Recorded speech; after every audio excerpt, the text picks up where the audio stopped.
come to the difficult round where champion coaches and players are down to the final showdown of the series. Who will face Orlando Mar Jr. and the rest of the San Juan Knights in the next round? Could it be Hesed Gabo and the rest of the Pangasinan Heatwaves who will try and make it further for the first time in MPBL history? Or could it be JC Marcelino and the rest of the Nueva Ecija Rice Vanguards who will try and end this controversial matchup here at home? It's Game 3 of Nueva Ecija versus Pangasinan dito lang sa Maharlika Pilipinas Basketball League Playoffs. Rivalries, and then there is Pangasinan versus Nueva Ecija. Brazilian team is a team that doesn't give up. Whatever's thrown at a team like a Brazilian team, they don't give up. That's what kind of team we are. That's what we showed it tonight, that fight. Wow, Ducos Stella for two. McAloney offensive rebound. Marcelino, the drop off to Celis. A matter of who really wants it more. It's a clash of familiar foes. Manuel with a three. But Hesed puts it in. Compelling and complicated encounter. Robbie with a fadeaway. And Robles with a oh! Incredible finish. He yo-yos the basket.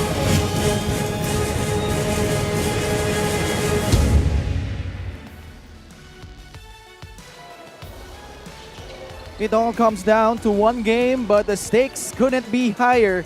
Two teams try to catch the last bus in the MPBL North Division semifinals.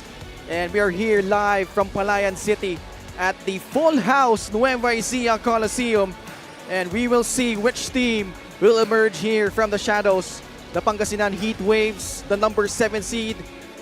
They've been under the microscope for the entire season, but Hesed Gabo, the trusted floor general for Coach Gerson Cabiltes, he will look to lead the way once again, and they'll go up against Coach Don Dulay, who has handled the pressure of bringing back a championship really well for Nueva Ecija, and they have arguably the best player in the series in Will McAloney.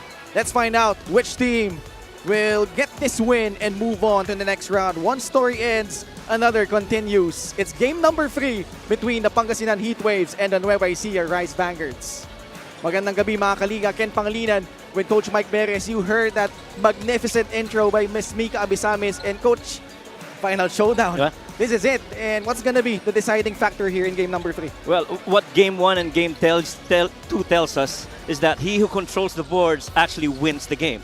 And so it really matters now for both these teams to try and secure those rebounds and then be efficient with the ball as well, because the team also that's been efficient with the ball and converts those into points that they forced is actually the one who wins this series. And you're watching us live on the official MPBL YouTube channel and also on Solar Sports, and live din po tayo ngayon on pusop.com. And Coach Mike, when you look at our updated playoff bracket, we had 3 series that gone the distance. Natapos na yung Gensan and Basilan, where Gensan emerging victorious here. So 6 teams already waiting in the next round. Oo, totoo yan. At ang mananalo dito between Nueva Ecija and Pangasinan, actually waiting on the wings na sa semifinals itong San Juan. Samantalang sa kabila naman, sa Webers ang labanan na yan, na Binyan inaantay kung sinong mananalo between Batangas and Zamboanga. And the winner here between Nueva Ecija and Pangasinan will face the number 3 seed, the San Juan Knights. But Coach Mike, Nueva Ecija, they lost at home in game number 1, and their backs were against the wall in game number 2. Pangasinan actually led by as many as 13 points early in the second quarter, but the Rice Vanguards showing resilience and took over in the second half. That really is the operative word when you talk about how the performance of the Rice Vanguards have been, not just in game number 2, but I feel also even in the regular season where they were very resilient, and that's been one of the keys so far para dito sa Rice Vanguards. And really, times were tough, pero they stayed together and got their acts together and got that win in game number 2. When you look at the field goal percentage, maganda rin naman ang shooting ng dalawang teams, 41% and 35% for Nueva Ecija and Pangasinan. But man, you look at the difference in terms of attempts, that's a plus 16 attempts altogether in favor of Nueva Ecija. And why? Because they have 13 more offensive rebounds, which tells you they do not only control the offensive rebounds, but they also make it tough for Pangasinan to do anything on the offensive end, thus the lesser field goal attempts para dito sa Heatwaves. And you mentioned already the importance of rebounding in this series. And when you look at how Pangasinan has dealt with their numerous trials here, you have Hesed Gabo, who really struggled in that elimination round, Coach Mike. He averaged below 8 points. But you know, when it's the playoffs, he rises to the occasion. Oh, definitely. I mean, but in 13 points in game number 2, on a 5 of 9 shooting, it was all good. But the only challenge was he got all of those in the first half. And in the second half, he didn't come up with anything. And he was a picture of consistency in the first half. But man, you need more of the scoring that galing dito kay Hesed Gabo, because him and Vic Manuel have been the two guys leading the charge in terms of scoring for the Heatwaves. And you know, Coach Mike, the type of player that he is, hindi siya papayag na matatapos yung serye na ganyan, no? 0 points in the second half. But meanwhile, on the other side, his former teammate, the one that he had a championship with in Nueva Ecija, Will McAloney, he actually came off the bench in game number 1 but still produced really nicely there. But here, in a do-or-die situation in game number 2, pinaikting pa niya yung kanyang numero dito. Well, I like that you put it na siya ang best player of the series so far para dito sa Nueva Ecija Rice Vanguards. 24 points in game number 2 after 17 in the first game, 8 of 12 but 8 of 11 free throw shooting. Man, that was impressive to go with the 9 rebounds, and just to show you how much value he gave to the Rice Vanguards, 15 of those points have actually come in the second half where the game was really crucial and really tight para sa dalawang teams. And Coach Mike, when it all comes down to this one game, we focus our attention to 2 players that have been there, done that for their respective teams. For Pangasinan, Aline Bulanadi, long trusted swingman para dito kay Coach Gerson Cabiltes, and John Wilson naman for Coach Don Dule and Nueva Ecija. You see the numbers in the regular season. Aline Bulanadi, that's a far cry from his numbers way back when he was with Basilan in Season 3. The field goal shooting, alam mo nga, mas may improve pa niya yan here in the playoffs. John Wilson, former MVP, different kind of role this time for Nueva Ecija. And nung regular season, medyo spotty yung kanyang minutes. But these 2 guys, Coach Mike, alam mo, pagdating dito in game number 3, do-or-die situation, you look for them to provide the goods for your squad. Oh, definitely. Both these guys are actually legit scorers. But however, when you look at their numbers here in the series, really just 4.5 and 6.4 rebounds per game to go with those 15 and 13 respectively. Talagang aasahan mo yung mga pagpuntos para dito. The thing that's really bothering both these two is hindi kagandahan yung kanilang field goal shooting, and so you expect more of them. They've been helping a lot when it comes to rebounds, and these numbers really should be something that ignites them some more to perform better in this crucial game number 3. You see those playoff averages. John Wilson, the most experienced playoff performer, kalaban si Aline Bulanadi para dito sa Pangasinan. Let's go courtside to Mika Abisamis, who is with Aline and John. Maraming salamat. 2 of the sharpest shooters of this league, Aline Bulanadi and John Wilson. Magandang gabi, mga Ginoo. Aline, 8 points in game 1, 8 points in game 2, pero hinahanap pa rin namin ang deadly Bulanadi. Anong pangako mo kay coach dito sa do-or-die na to? Sabi ko lang kay Coach Gerson and sa teammates ko, bigay ko lang yung best ko, lalo na game 3. Wala nang bukas, and then gusto pa namin mag-ensayo, ganoon lang. Napakaganda. Aline, anong gusto mo sabihin sa lahat ng Pangasinense na umaasa at sumusuporta sa inyo ngayong gabi?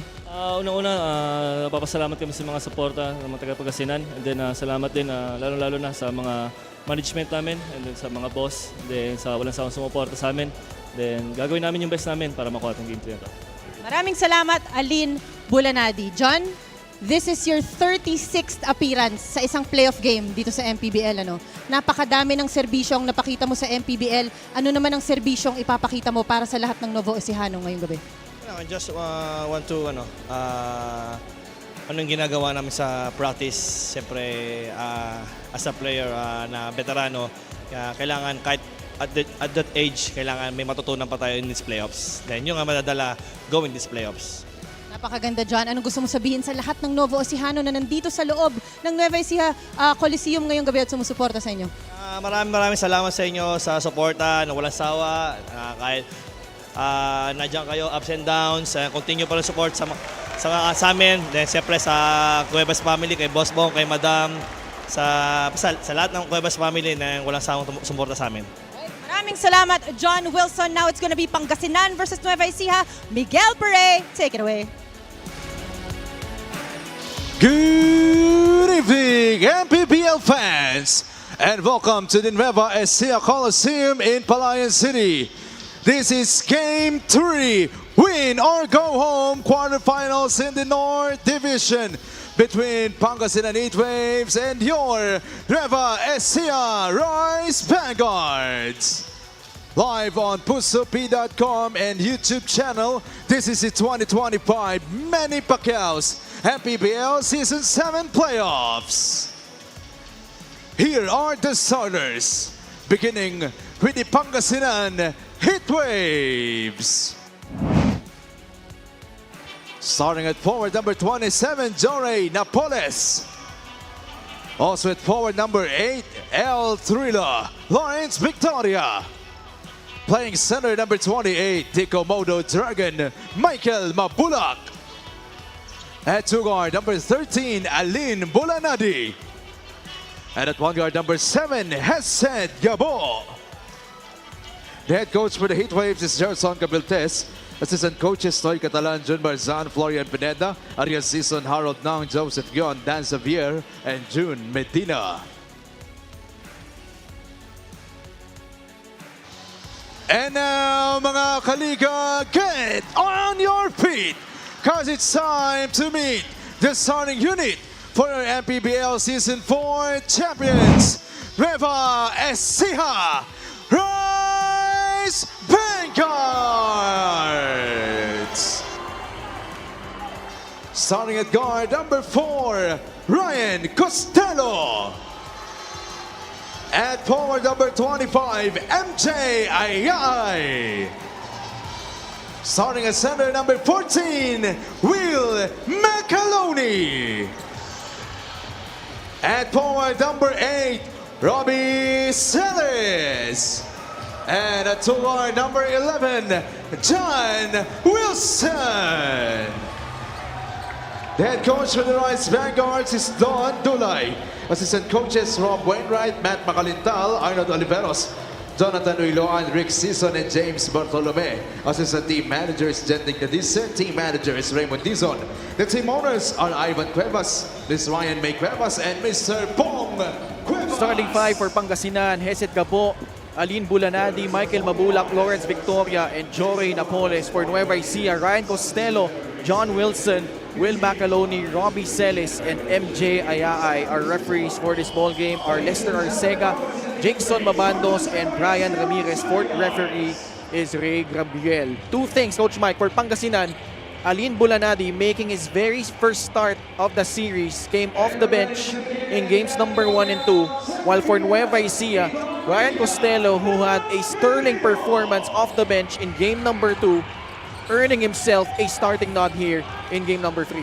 That's exactly something that I also would want to mention. I mean, Ryan Costello, definitely his performance in game number 2 has earned him this start right now for the Rise Vanguards. And Bulanadi really exchanged between a couple of scorers in Galance and Bulanadi. That's almost the same combination on the floor, in my opinion, for Coach Gerson Cabiltes. Pangasinan opens up their first possession with a turnover. Will McAloney banging bodies with Mabulak. Rare miss. Napoles will attack MJ Ayay straight to the cup, but coming up empty. They go back to McAloney, the cut by Ayay. MJ Ayay will score! We're playing with a lot of pace for the Rise Vanguards, has done them well in all of the games that they played against the Heatwaves. Maybe not just for them, even the other teams that they played. It puts a lot of pressure defensively on their opponents. In this case, the Heatwaves. Merong foul na tinawag laban kay Ryan Costello. But that's something that Ryan Costello has got to contend with. Of course, itong si Hesed Gabo, very active na gwardiya yan. So kailangan nakashadow ka palagi sa kanya, nakasunod. And there will be instances that he will bait you into fouls, if only to take you out of the game. After all, ang ganda ng nilaro nito ni Ryan Costello in game number 2. Coach Gerson Cabiltes would like nothing more than to knock out his former team here in the playoffs. Gabo gives it up to Lawrence Victoria. 8 seconds left sa kanilang shot clock. Hesed Gabo will take the 3 and he will miss. MJ Ayay tried to bounce it off Jorey Napoles, but Ball will go back to Pangasinan. Well, thankfully for the Heatwaves, Jorey Napoles was able to get out of the way as itong si Jesper Ayay was already falling outside, out of bounds, and tried to bounce it off pero nakaiwas si ang Heatwaves doon kaya ang bola nananatili sa kanila. Victoria has really struggled in this series. He misses that turnaround shot. Rebound, John Wilson. Yeah, I like that you pointed out. Lawrence Victoria, I feel, has not gotten the volume shots he usually gets in playoffs. And right now, parang 4 and 5 attempts per game lang siya and he's not converting so much. Celis extra pass. Ayay for 3. It's short. The board hauled in by Hesed Gabo. Entry pass intended to Mabulak. May foul na tinawag laban sa Nueva Ecija. Well, that's an interesting matchup. Mike Mabulak trying to front seal deep itong si Rob Celis. Rob Celis fronted him and so better off playing from the back itong si Mabulak, and as he does, as he was waiting for that pass, got held by Rob Celis and he got fouled. Bulanadi, the hesitation, gets to the cup and lays it in. One of the many things that you expect from Alain Bulanadi to contribute for the Heatwaves. Put the ball on the floor, create off of it. If you got the shot, go take it. If you got a teammate that's open, go find him. But right now, this is another turnover, this time for the Rice Vanguards. Pangasinan was in the lead for most of the way in game number 1 here in Palayan City. Hesed Gabo gets to his spot and puts it in. Well, immediately Hesed Gabo testing the defensive of itong si Ryan Costello, trying to test how he would go on that short corner. Tried to drop off, pero ang ganda ng basket na yun ni Hesed. Extra pass, Costello to Celis. He misses, but McAloney there to clean it up. The best player so far in this series, Will McAloney, making things happen again for the Rice Vanguards. Bulanadi shuffled his feet. It's another turnover against the Pangasinan Heatwaves. And I just want to say, Ken, yung immediate na pagbaba ng bola na yun para sa Heatwaves, how many blue shirts did you see? You saw already 4 of them down there. But this was the test on that short corner defense by Ryan Costello, to which Hesed Gabo make a basket. Pero ito naman si Will McAloney, talagang active on the offensive board. A steal right here for the Heatwaves. Napoles will lay it up and in with his left hand. Pangasinan is back in the driver's seat, 6-4. Thank you, Coach Gerson. Ken, I'm sure you're loving the involvement offensively of Jorey Napoles and Alain Bulanadi very early in this game. Another turnover this time by the Rice Vanguards. Tatakbo dito ang Pangasinan. Give and go. Bulanadi will miss. Mabulak snares down the offensive board. Victoria takes the free and he will make it. Much needed basket para kay Lawrence Victoria. This might just be the best start of some of the really good scorers of the Heatwaves, in my opinion. Alain Bulanadi, Jorey Napoles, Lawrence Victoria, all getting field goals early in this game. 3-point shot brought to you by Extreme, your one-stop shop appliances. Bilis na ng pag-isip ni Mike Mabulak doon. You always spray it out, try to look for your shooters outside on an offensive rebound, and thankfully, he found Lawrence Victoria, and Lawrence just really knocked it down. Approaching the 6-minute mark of the first quarter. Costello launches a free, no good. Oh man. Defensive rebound by Will McAloney. Ibang klase yung tinatrabaho sa boards ni Will McAloney. Celis facing a slight double team. 3 seconds left on their shot clock. Celis making his move just in the nick of time. And that's a sight I'm sure Coach Don Dulay would love to see more of from Rob Celis. He struggled so far shooting from the field in this series. Mabulak turns the corner but could not convert. Nueva Ecija trailing by 3. The spin inside and a finish by MJ Ayay. Ito na yung part ng game na nagsasagutan. We saw this in the previous games that we've seen them regular season, in first two games of the playoffs. Talagang resilience ang panglalabanan mo rin dito if you're playing for both the Heatwaves and the Rice Vanguards. Offensive foul will be whistled against the Pangasinan Heatwaves. Check out this fast break of the game brought to you by Extreme X Pop personal karaoke speaker every day. Karaoke. Well, immediately, little show and go, ending in that drop step for Jasper Ai. Spin move down the baseline. Medyo naka-drop coverage si Lawrence doon, pero you know, that's all the space he needed, speaking of Ai, to make that basket. And look who's back for Nueva Ecija, JC Marcelino, who missed out game number 2. And he will come in together with JV. You see the field goal shooting as well. Nueva Ecija slightly better, 50% compared to only 44.4% para sa Pangasinan. Yet the Heatwaves are in the lead, 9-8. Diyan mo mararamdaman yung halaga rin talaga kayo ng pag-start ng mga primary guardia para dito sa Rice Vanguards. Before it was Calvo, now it's Ryan Costello. Those extra 5 minutes on the floor that you give to start the game really helps these twins assess the game and figure out how they could contribute and change the momentum. Joshua Fontanilla activated here in game number 3. Wasn't even in uniform in games 1 and 2. So interesting choice here by Coach Gerson Cabiltes, getting some minutes off the bench. Vic Manuel, short on the jumper. Now you like that shot by Vic Manuel, but Vic, you cannot fall in love with outside jumpers because you pretty much cause damage every time you were down on the low block. Ito medyo konting kiskisan between Vic and Will. Past the halfway point of the first period.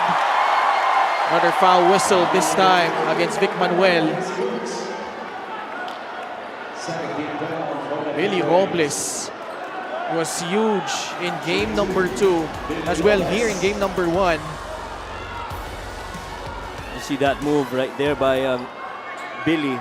I feel yung mga magic bunot in that game number 2 would be Billy Robles as well as Ryan Costello para kay kay Coach Don Dulay. Those two were magnificent, especially Ryan Costello with those quality minutes. He got, 10 minutes in that game, but produced really well for the Rice Vanguards. LGR, the official outfitter of the MPBL. Billy Robles, he had that buzzer-beating shot to end the third quarter, giving some momentum for Nueva Ecija. Well, including that sensational dipsy-do underneath. Nice kick. 3 for a free. Book it for Bonga Lanza. Fontanilla also giving a test on the chase of the Twins right now. Parang may Twins rin dito ang Heatwaves, no? You have Pagsanhan as well as Fontanilla guarding the Turbo Twins. Manaytay has shot well from the outside in this series, but not that time. Heatwaves with a 2-point lead. JV Marcelino caught pushing off. He will be tagged with a personal foul. One of the things that we talked about kanina, yung free throws, you can't keep on fouling if you're the Rice Vanguards because all the more that you send these Heatwaves to the line, all the more it's favorable for them. They've won games where they've gotten more free throw attempts and free throw makes in all the games that they played this season. Dribbling violation laban kay Joshua Fontanilla. Pangasinan in game number 1 had 34 free throw attempts. And most of them came in the third quarter. Yeah, on that crucial run by the Rice Vanguards. The thing with yung Rice Vanguards, which makes them very deadly, if you're not taking care of the ball and they steal it, they will make you pay for it. They will score the other end. Almost every time that they get a turnover, they will score on you on the next possession. Ganon ka-dangerous itong Rice Vanguards. Yeah. They were number 1 in that department in the elimination round. McAloney hits the deck. Well, there was some action on that dribble handoff by Christian Manaytay. Trying to hand it off to the corner guy in, I believe that was JC on the corner. Other stuff were happening the other end. Our game officials will review this one. 3 minutes and 45 seconds left in the first quarter. So ito yung release ng bola. Tapos medyo may what's called a snug screen. There you go. That was an arm or a hand right on the face of Will McAloney. Simula pa lang nagka-agreean na si Will McAloney saka si Vic Manuel. I guess as expected because of what's at stake. You're keeping your season alive. I guess you're going to scratch and claw and do everything that you can in order to get a win in this game number 3. Nueva Ecija, the number 2 seed, facing off against the number 7 seed, the Pangasinan Heatwaves. Pangasinan, after that disappointment of not making it to the playoffs the year prior, enters here for the very first time. Unsportsmanlike foul on number 2, Vic Manuel, his second. It's an unsportsmanlike foul on Vic Manuel. Well, that's big. Because that indeed, in my opinion, was a hand on the face of Will McAloney, which was showed on the replay earlier. And the danger here for the Heatwaves, ang risk dito is pangalawa na yan ni Vic Manuel at may isa na siyang unspo. He cannot commit another one because if he does, he'll be tossed. McAloney though, missing his free throw. Will McAloney, you see his numbers in games number 1 and 2. On the average, 20.5 points, 9.5 rebounds, and shooting 80% from the floor. And for sure, Boss Bong Cuevas really loving how Will McAloney has been performing here. And that's why you see Lervin Flores activated here in game number 3. Yes. Pero agad naman nagpalit ng tao si Coach Don. Jam Ramito now in for the Rice Vanguards. At saka sa ganda ng nilalaro ni Will McAloney dito sa series na ito. I think he learned from the regular season against the Heatwaves when he was, shooting only 28-29% from the field. He couldn't get anything. And so dito, mas maganda ang pagpili ng mga tira niya. He moves a lot off the ball and that's why he's getting rewarded with passes in those baskets, either from the field or from the line. Turnover committed by Joshua Fontanilla. JV Marcelino nakalusot at nakasungkit ng foul laban sa Pangasinan. Well, that's another personal foul drawn by the Rice Vanguards. And you should very early in the game be taking care of your foul situations because you're gonna need everybody to really be available towards the end of the quarters. JV makes good on the first free throw. We are tied 12 apiece.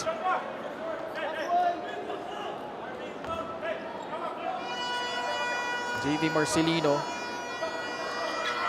Also a solid performance in game number 2. Only 6 points but did have 4 rebounds and 4 assists and 2 steals. And now giving the lead back to the Rice Vanguards, 13-12. Napoles, quick first step, momentarily bobbled the ball. That's a travel. It's a tight pass, and also, like you said, traveling violation whistled against Joey Napoles. And so far what's happening is every time that ball gets in the paint, there is always going to be that second guy to try and defend every time that ball is in the paint. Dami ng turnovers para sa magkabilang kupunan. JV Marcelino will reset their offense. I felt he had a shot. Tried to pass it off to Billy Robles. That's the 5th turnover against Nueva Ecija. For Coach Gerson, this is the 3rd point guard that he has inserted here. Ian Melencio was superb here in game number 1. I felt him and Hesed Gabo have really been alternating at the point guard position. And one of the reasons why Josh Fontanilla came in is really because of the twins JC and JB coming in. You have to have a counter to that, which is what, in my opinion, Coach Gerson has in mind in putting in Josh Fontanilla. Ian Melencio nagtala ng 11 points, 4 rebounds, 3 assists in game number 1. He also had that buzzer-beating shot at the end of the 3rd period. Galanza in traffic. Not even close. Boy, and the Rice Vanguards really compacting that paint, making it very difficult to go in.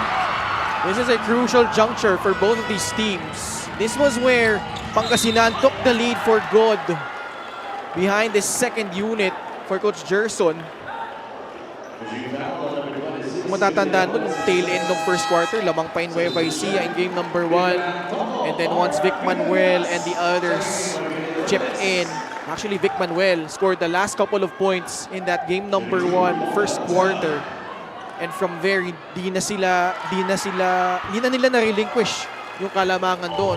Even though Nueva Ecija threatened multiple times, showed really a lot of character and poise amidst this raucous whole crowd here in Palayan City. Kaya napaka-importante itong mga second unit ni Coach Gerson Cobiltes na napatuloy na magpo-provide ng mga numbers na yan so that when guys like Vic Manuel, Heset Gabo, Mike Mabulak, when these guys come back, maganda rin na ipopondo nila. Hindi solely dependent on the starters to be coming up with those production. This is a matchup that has been brewing from the beginning. JC Marcelino guarded by Harvey Pagsanhan. JC to Manaytay. Hamito with 8 on the shot clock, lost it. Ooh. And it's a turnover again against the Rice Vanguards. Oh, he had a shooter in the corner. He had a shooter in the corner and a downhill guy on the wing. That's Villarias as well as JB Marcelino. Either way, that could have gone, much better point of attack para sa Rice Vanguards. Milencio nagtitimon para sa Pangasinan. Galanza drives right. Flores aatake, flips it up and in. Coach Gerson Cobiltes just loves to execute horns play, and why not? You got some big guys that are actually very capable, and I felt it's just genius that he put in a left-handed player in the corner in Lervin Flores to receive the ball and attack downhill. JC umalog yung kanyang tres. A minute and 25 left here in the first quarter. Ganda rin labanan ng Guardia, no? Yeah, Pagsanhan and JC Marcelino. But Pagsanhan turns it over. A lot of turnovers here in the first period from both these teams. Hamito positions himself inside, kicks it back out to Manaytay. They recycle their offense. JV to JC for free. It's good. That one's big. If you're gonna get JC free in the corner and he'd be very comfortably taking that shot, then you're in a good place. First free of the ball game by Nueva Ecija after 6 tries. Galanza momentarily free, lost it. Marcelino off to the races. Shooter on his way. Villarias will take it and make it from downtown. Everybody in the gym knew that ball was gonna go to Byron, and Byron just waited for his chance. Catch and shoot? Not really. Little shot fake before he took it. Bottom of the net. About a 7-second differential between shot and game clock. Melencio navigating through traffic. Nueva Ecija, they are in penalty. 2 free throws coming up for Ian Melencio. And so far, the defensive scheme of Nueva Ecija is really try to blitz those two-man action. Ito yung catch and shoot sana, pero hinayaan muna, little shot flick, tiningnan kung anong magiging depensa. Since wala, tinira na rin ni Villarias, and why not? Much to the delight of Mayor Viandre Cuevas. Ian Melencio short on the first free throw. And what the Rice Vanguards are actually doing, Ken, is every time mataas yung bola, kung magto-two-man game ka, biniblitz palagi, para bumagal yung ball distribution ng point guard at wala masyadong vision to find the next open guy. A split at the line for Ian Melencio. Mike Mabulak will replace Jory Napoles. 20 seconds remaining in the first period. Nueva Ecija protecting a 2-point lead. Both teams in penalty. JC guarded by Heset Gabo this time. 9 seconds remaining.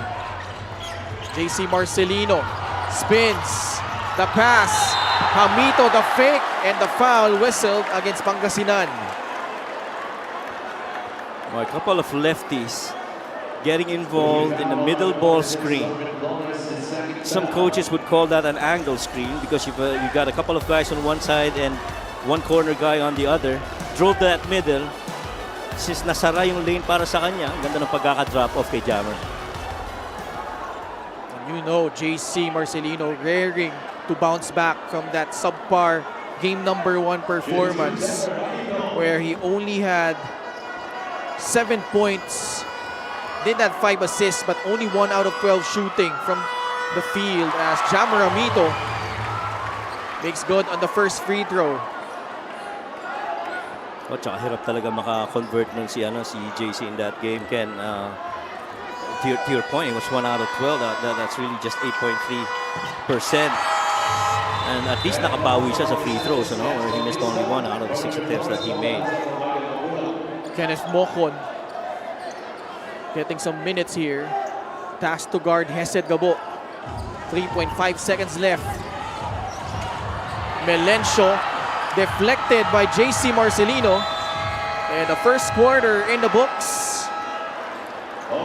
A strong finishing kick by the Nueva Ecija Rice Vanguards. An 8-1 run to cap off this first period.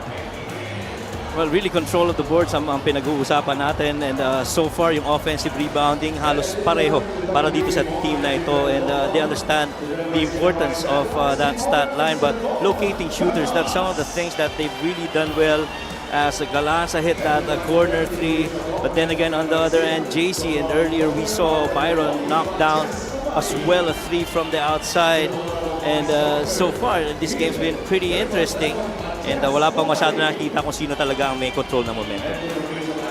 Nueva Ecija, for the first time in this series, they are in the lead at the end of the first quarter, 21-17.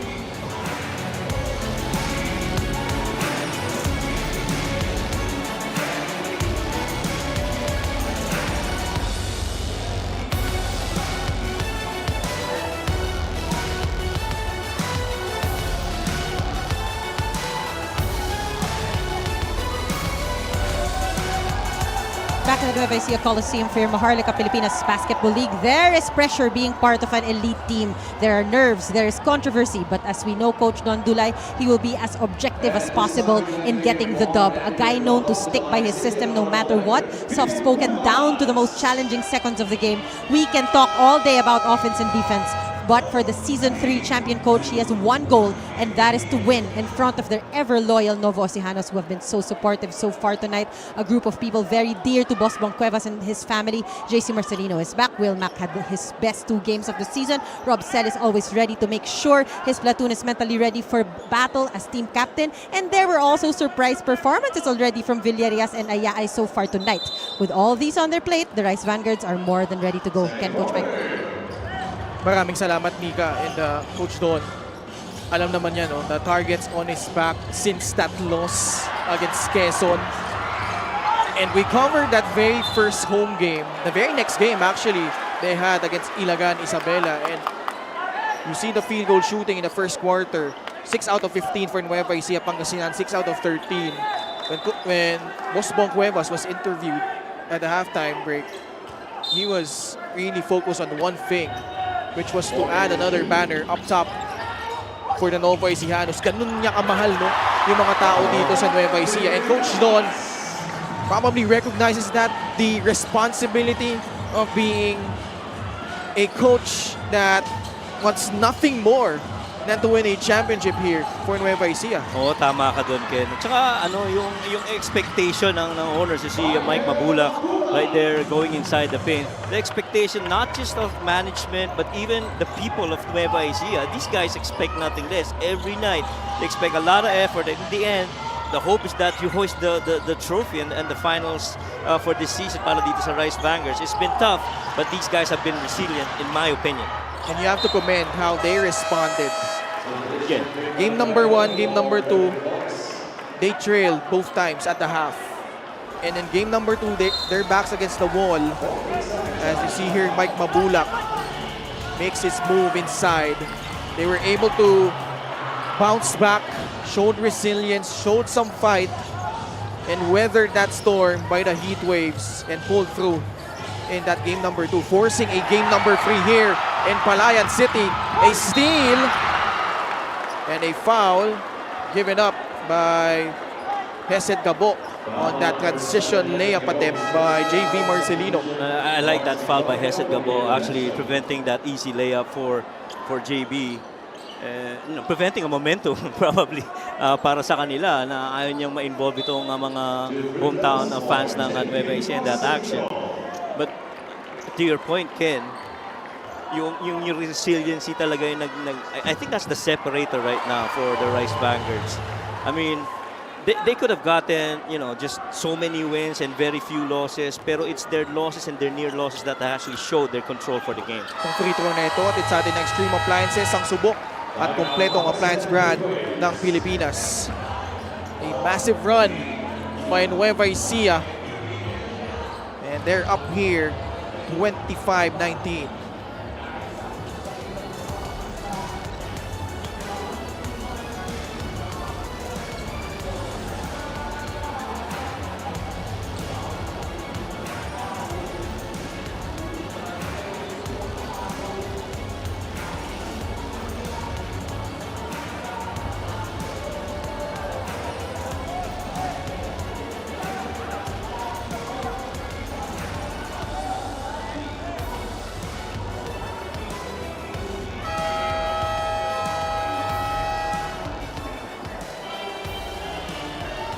Dixer, fan of the game, born for greatness. Happy to have you with us here on a Tuesday night dito po sa Palayan City amidst this full house inside the Nueva Ecija Coliseum. 5,800 people in attendance. Wow! Alam mo, normally malamig dito pero medyo mainit no? Because sa dami ng tao nanonood. Kasi kanina malamig, walang tao. Walang tao. Ayan, so many fans of Nueva Ecija right here on the gym trying to support their home team.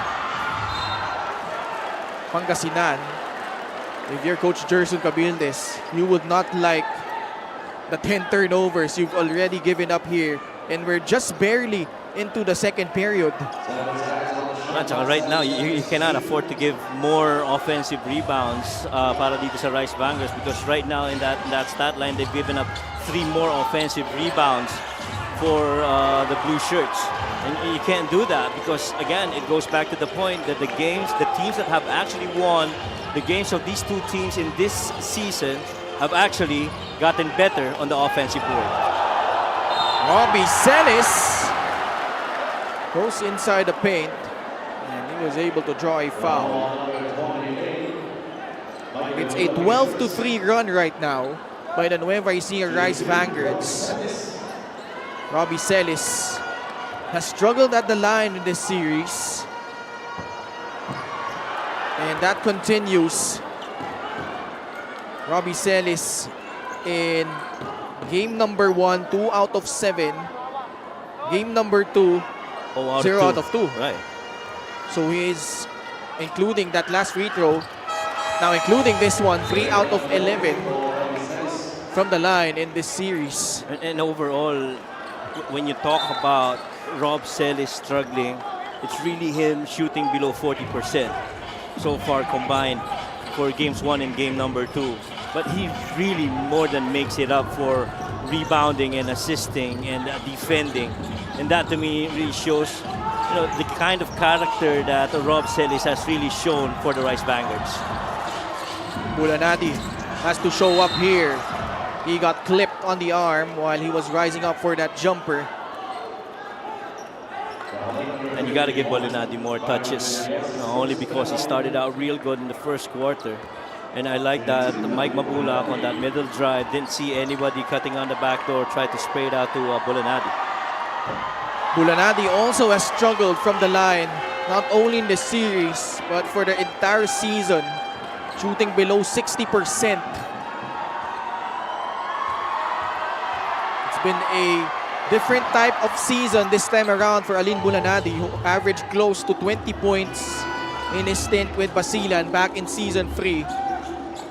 But a split there cuts the lead to 6, 26-20. Ball deflected. The recovery by Nueva Ecija. They have numbers. McAloney, no foul. Bulanadi to the front court. Will drive and will draw another foul. Well, good thing Vic Manuel didn't get called for that foul on that challenge against Will McAloney. He was at risk of getting his third foul early here in the second quarter. But that's one opportunity of a fast break na alam mong nasayang para dito sa Rice Vanguards. They had numbers, they had their best point guard on the floor. They've had Will McAloney, their best player in that lane, but really couldn't finish it off. Bulanadi in that series, when he was with Basilan during the playoffs, he was averaging 17.7 points. And he was undoubtedly their go-to player that time. And they went up against Coach Don Dulay when he was with the Davao Occidental Tigers. So you could really say, Coach Mike, na parang decider na nila ito, no? Parang best of 5 because they were tied after game number 2 and then game number 3 na default itong Basilan because of the COVID. Wala nang eligible players for them to play as Alin Bulanadi has put in a string of points here, forcing the hand of Coach Don Dulay to call for time. And like what you said, napakalaki na nga ng history between these two, let alone the coaching change mid-season, season of last season of MPBL. But you do love this drive by Alin Bulanadi. Play of the game brought to you by 747 Live. Dito ka sa legit, your game, your chance, your thrill, only with 747 Live. This lead has been chopped down to only 2 points, 26-24.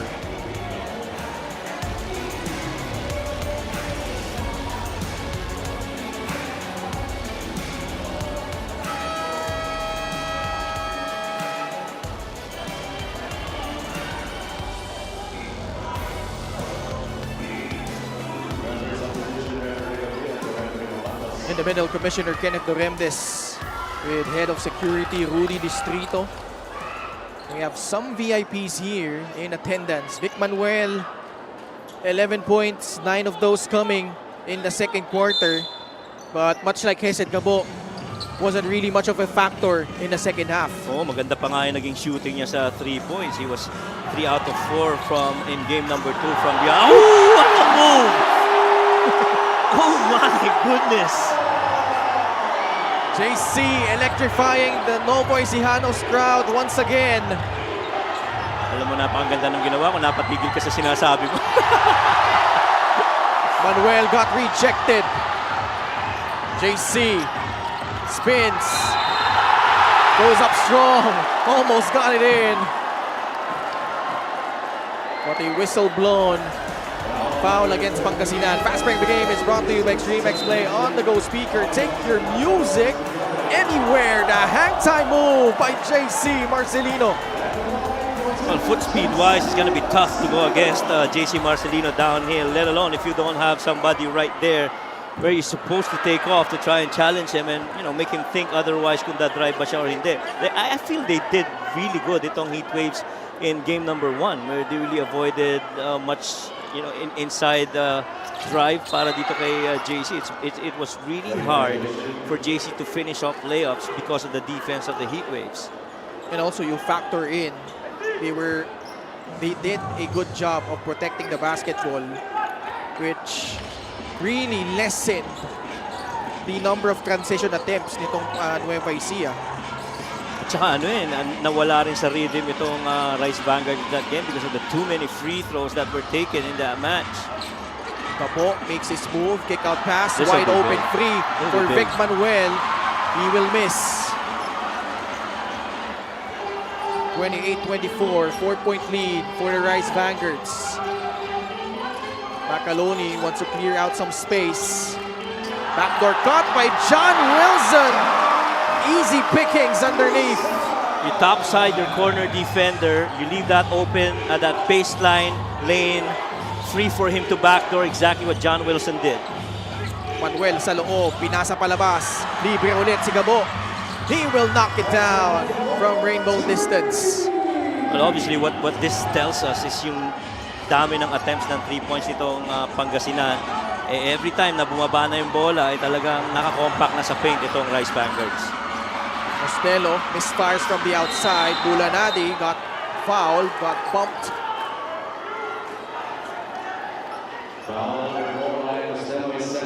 Costello whistled for his second personal foul.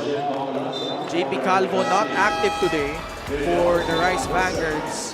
Assist of the game is powered by 747 Live. Dito ka sa legit. Ganda ng pagkaka-set up ng backdoor na yun ni John Wilson. 2 steps up, then you go backdoor. He continues to topside you. Go ahead and continue with that back and finish it off. Manuel sa postre, laban kay Jammer Amito. Sikip ng paint. Every time that ball is on the block or mababa yung ball sa 3-point area, halos lahat ng Rice Vanguards around the proximity of the paint. And so they really are compacting that paint, not allowing any more offensive rebounds para dito sa Heatwaves. Saka ready to help for Vic Manuel because he was really superb in those one-on-one matchups. Meanwhile, back-to-back threes from Hesed Gabo. Just like that, we are tied at 30 apiece. Oh, tsaka yun na nagpahirap sa kanila, Ken. Lalo na, very evident yun in the regular season when they came back in that second half, all because of Vic Manuel's post-up and paint action. McAloney misses. Nice The pass. rim run. Mapulak high off the glass and in. Lamang na ulit ang Pangasinan. In all of those 8 points, Hesed Gabo got involved. The last 8 points of the Heatwaves, a couple of threes, and that assist over for Mike. Costello can't answer. Will McAloney could not believe that it was last touch on Nueva Ecija. And that drive right there triggers that fast break and good rim run by Mike Mabulak. And JC was pretty much late trying to get in the passing lanes of that leak out pass by Hesed Gabo. We have a coach's challenge by Coach Don Dulay. Past the halfway point of the second period. We'll be back for the result of this one.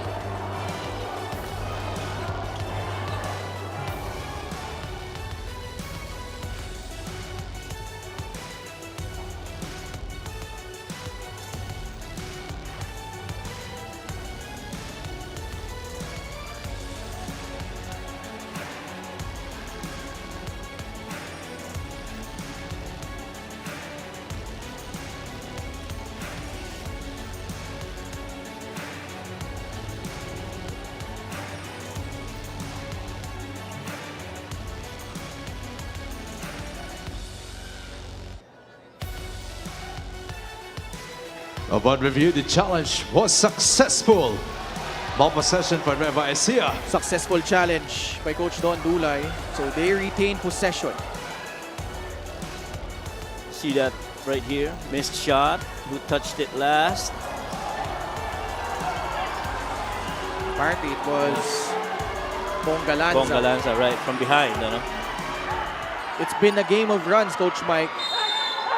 Pangasinan in the midst of an 8-0 run, buoyed by those back-to-back threes by Hesed Gabo and that last basket by Mike Mabulak. Celis wiggling through traffic, throws it away. Bola babalik sa Pangasinan. And so far, yung lahat ng right side wing 3 doon nagiging successful. Itong Heatwaves sa pag-make ng mga 3-point makes nila. Only because, everybody again is already on the paint. Manuel has yet to make an impact. Gabo fakes. Before the shot, there was a foul, but Nueva Ecija is in penalty anyway. Ganda rin pagkakabasa ni Hesed Gabo doon. Something they need to watch out for, Nueva Ecija. These are the 9th and 10th free throw attempts for Nueva Ecija, for Pangasinan rather. Hesed Gabo averaging 12.5 points in this series. And also shooting 5 out of 11 overall from 3, 45.5%. Hits the first free throw. And it really has been him and Vic Manuel that's led the charge offensively, with some contributions for the other guys like maybe a Mike Mabulak or an Alin Bolanadi and even Ian Melencio.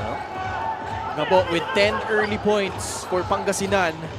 It's a 17-9 quarter here. In fact, 10 unanswered points already by the Pangasinan Heatwaves. Another turnover forced by that defense of Pangasinan. Well, to my recall, it's been that zone defense that has actually slowed down Nueva Ecija in certain quarters of games in game number 1 and game number 2. And kaya naapektuhan yung momentum nila, no? Yung rhythm nawawala because of that half-court defense of the Heatwaves. You see the turnover story. Lumalapit na in Nueva Ecija in that category. At dagdagan nyo pa dyan yung dami ng fouls na pinapamigay nila dito in the second quarter. Ganito yung nangyari, Coach Mike, in the third quarter of that game number 1 where the Pangasinan Heatwaves made their run. A lot of fouls, a lot of turnovers committed by the Rice Vanguards. Yeah, and all these fouls, in my opinion, is really more to the liking of the Heatwaves. Kasi nawawala yung rhythm di ba? Yeah. Nawawala yung momentum para dito sa Rice Vanguards. They're really more of a rhythm team. They get a stop, they convert the other end, and then they get another one, they run the other end. And if you medyo spotty yung mga ganong sitwasyon, nahihirapan na magkaroon ng magandang momentum itong Rice Vanguards. Yes, at po, relishes having played here in Nueva Ecija. Piloted them to a championship 3 years ago. Now playing for a different team, facing his former squad here in the Nueva Ecija Rice Vanguards. And because of the string of points he has put in, it's a 5-point lead for the Pangasinan Heatwaves, 35-30. Matagal-tagal na rin hindi nakapuntos tong Nueva Ecija. 4 minutes left in the second period. Shot clock at 9. Celis to Robles. Swing. Discombobulated the offense of Nueva Ecija as Villarreal forced to bail him out with that shot. There's the shot. This one slightly open. Just the thing he needs to knock down his second triple of the ball game. Well, Billy Robles should have done that earlier. He got that ball in the middle, supposed to swing it to the other way on a one more pass of philosophy. But right there, ganda ng pagkaka-find na yun para kay Villarreal on that 3. Robles, the catch, the drive, and the bucket. Wow, and Billy Robles, Ken, he's been so good so far. Really, Robles once again providing that spark off the bench. I see that compacted paint again, pero Rob Celis calmly finds Byron on the other end for that knockdown 3. And then as you swing the other way on a fast break, Billy goes baseline, leans over, and finishes despite that defense of Harvey Pagsanhan. And we are knotted up at 35 apiece. Timeout, Pangasinan.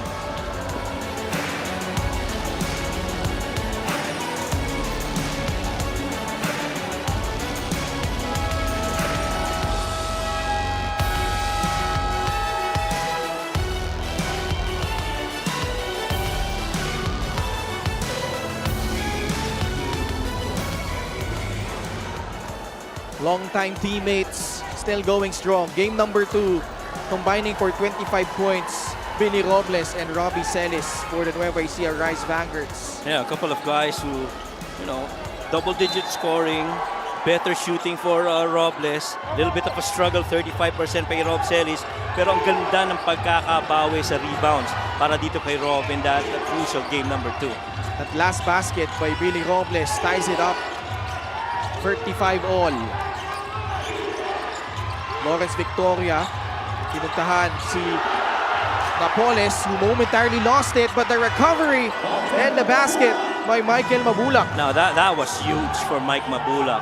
There were certain instances in a lot of the games that he's played that close in the paint, he still misses. And how important is that in a crucial game number 3 for Mike to make it? Villarreal left open again. This time it pops out.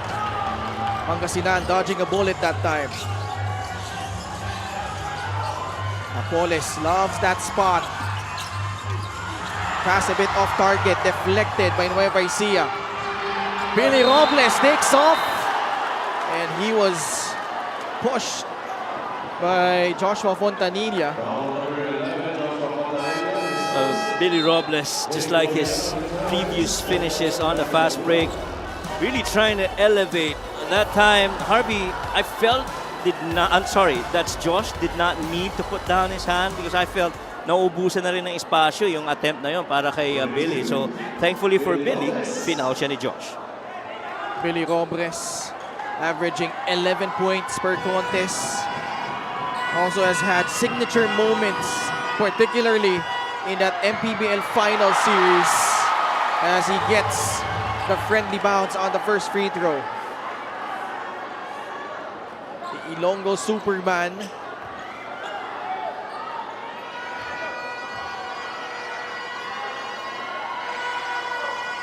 pasok, dalawang free throw for Billy Ray Robles. Tabla ulit, 37 all. Chance of defense here in Palayan City. Victoria hit a free earlier. Bounce pass to Jory Napoles. And he commits another traveling violation.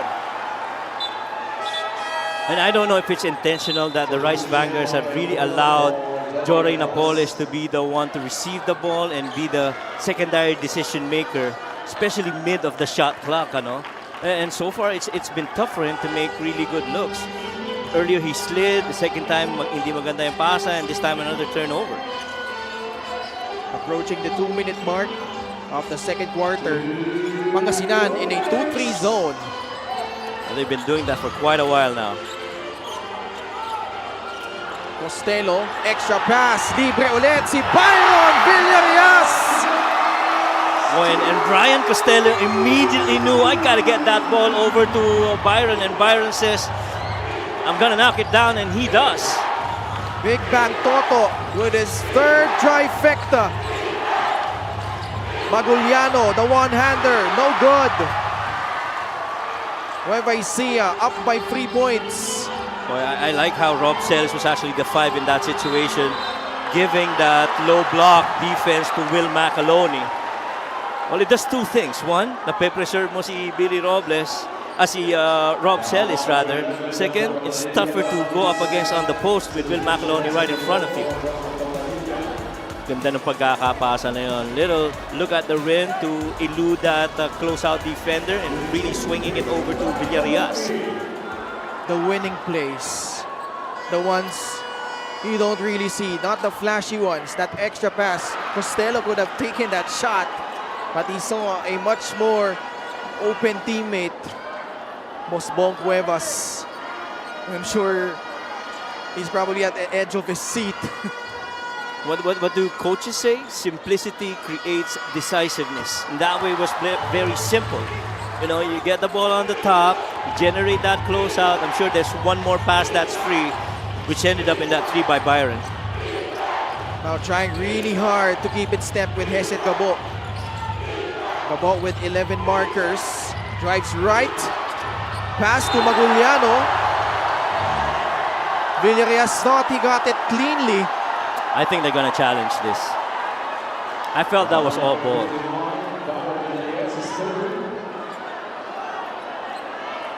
So another challenge by Coach Don Dulay.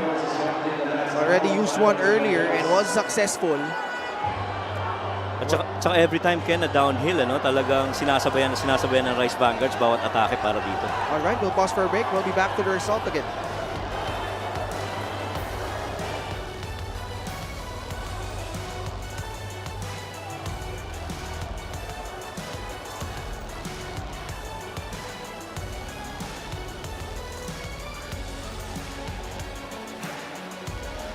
Upon review, the challenge was successful. That was some foul.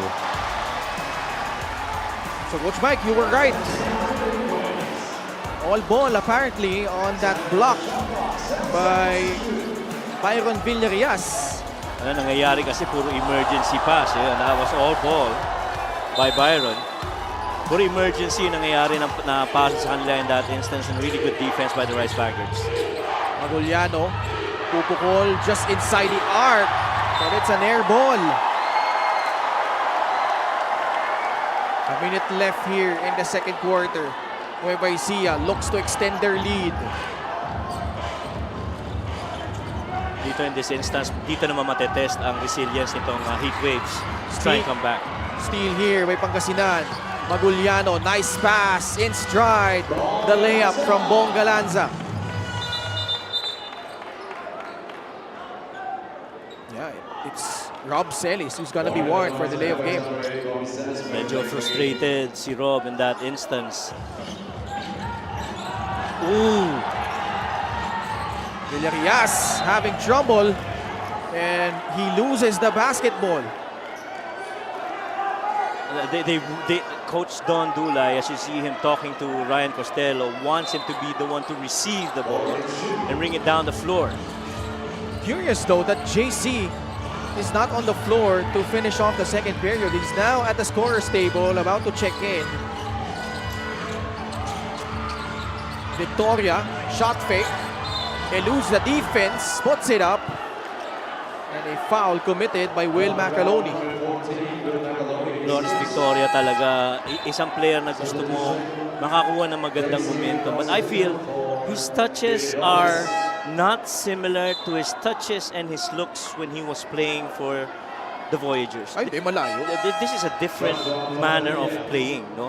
So iba yung nagiging philosophies of play para dito sa Heatwaves compared with that of the Voyagers. For the most part, nung nasa Pasay siya ang primary alongside Warren Bonifacio, and even I like to think si Cyrus Tabi. But in here, he's got to go through a sequence of actions before he can actually get his touch, only if it's free. Sablay, yung kanyang unang free throw, 9 out of 13 as a team ng Pangasinan. Mike De Gregorio in street clothes, not activated tonight. Victoria splits his charities. Pagsanhan, pinasok din dahil nga nasa loob na si JC Marcelino. But he's tasked to guard Byron Villarias. It's Fontanilla trying to shadow JC. I don't think they're going to get a 2-4-1 here. Not anymore. They want the best shot available. Costello, pass to McAloney, nasundutan.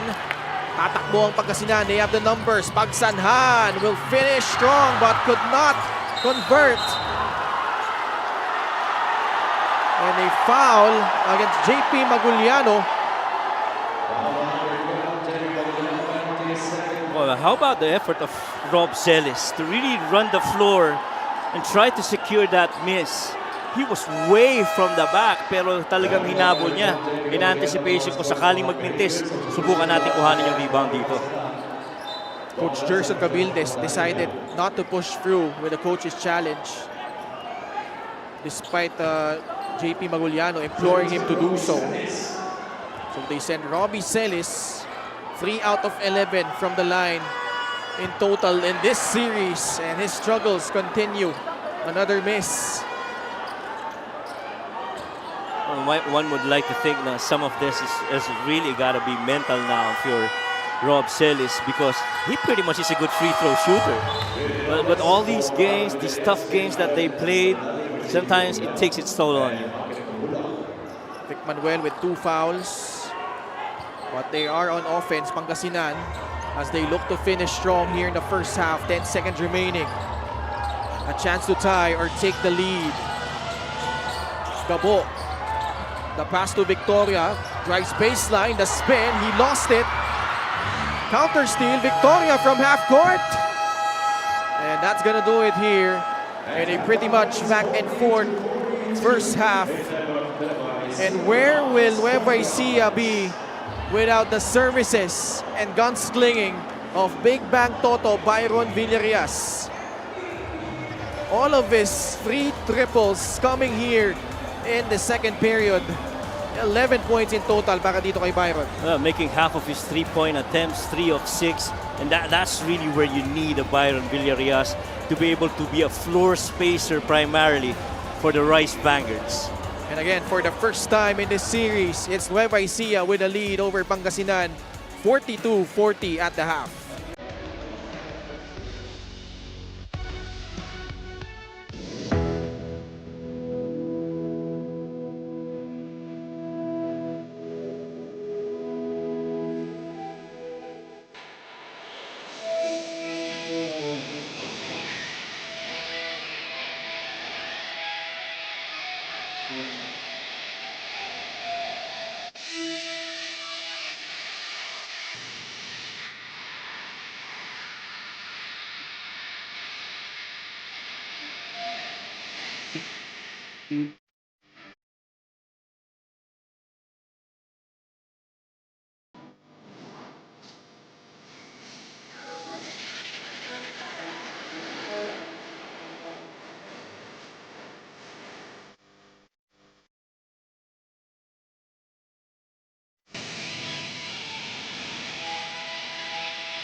Okay, asa na?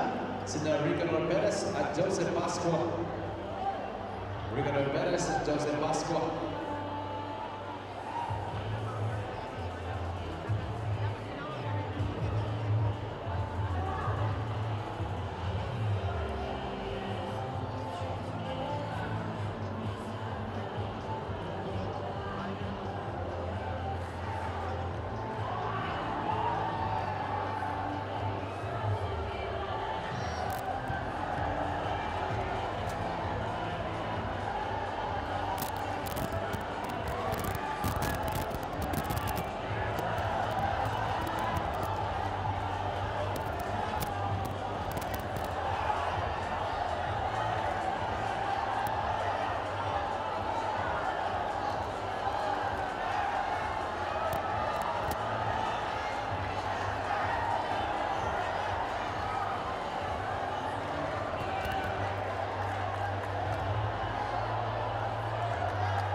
Kompleto ng ating tatlong participants. Sinundan ng mechanics, bawat isa ay 1 attempt mula sa half-court line. At kapag-naisyon nila mag-uwi sila ng brand new Suzuki Burbank Street. First contestant natin si Adam Hermano. Alright, Adam. Galing ka po Adam para sa mga fans mo. Come on, check in naman si Adam Hermano. Let's go!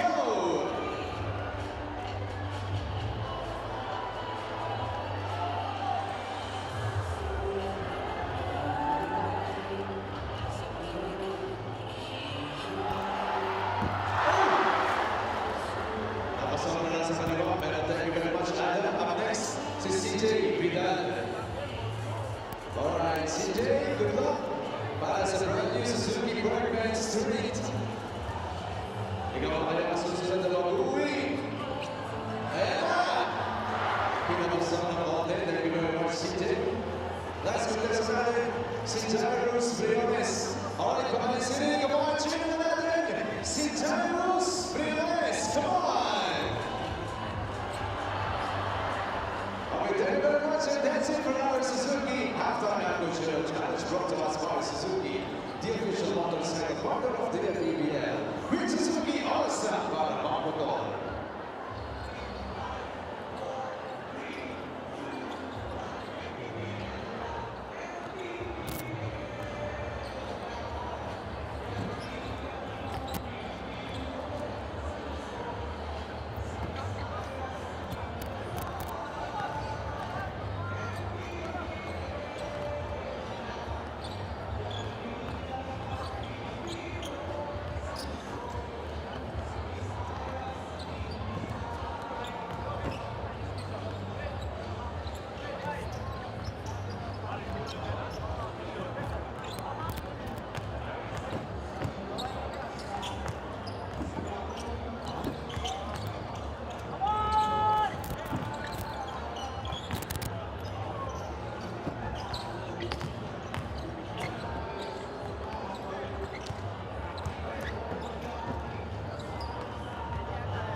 It's a clash of familiar foes. Game number 3 of the North Division semifinals between the number 2 seed Nueva Ecija versus the number 7 ranked Pangasinan Heatwaves. And at the half, the Nueva Ecija Vanguards hold a 2-point lead over the Pangasinan Heatwaves, 42-40.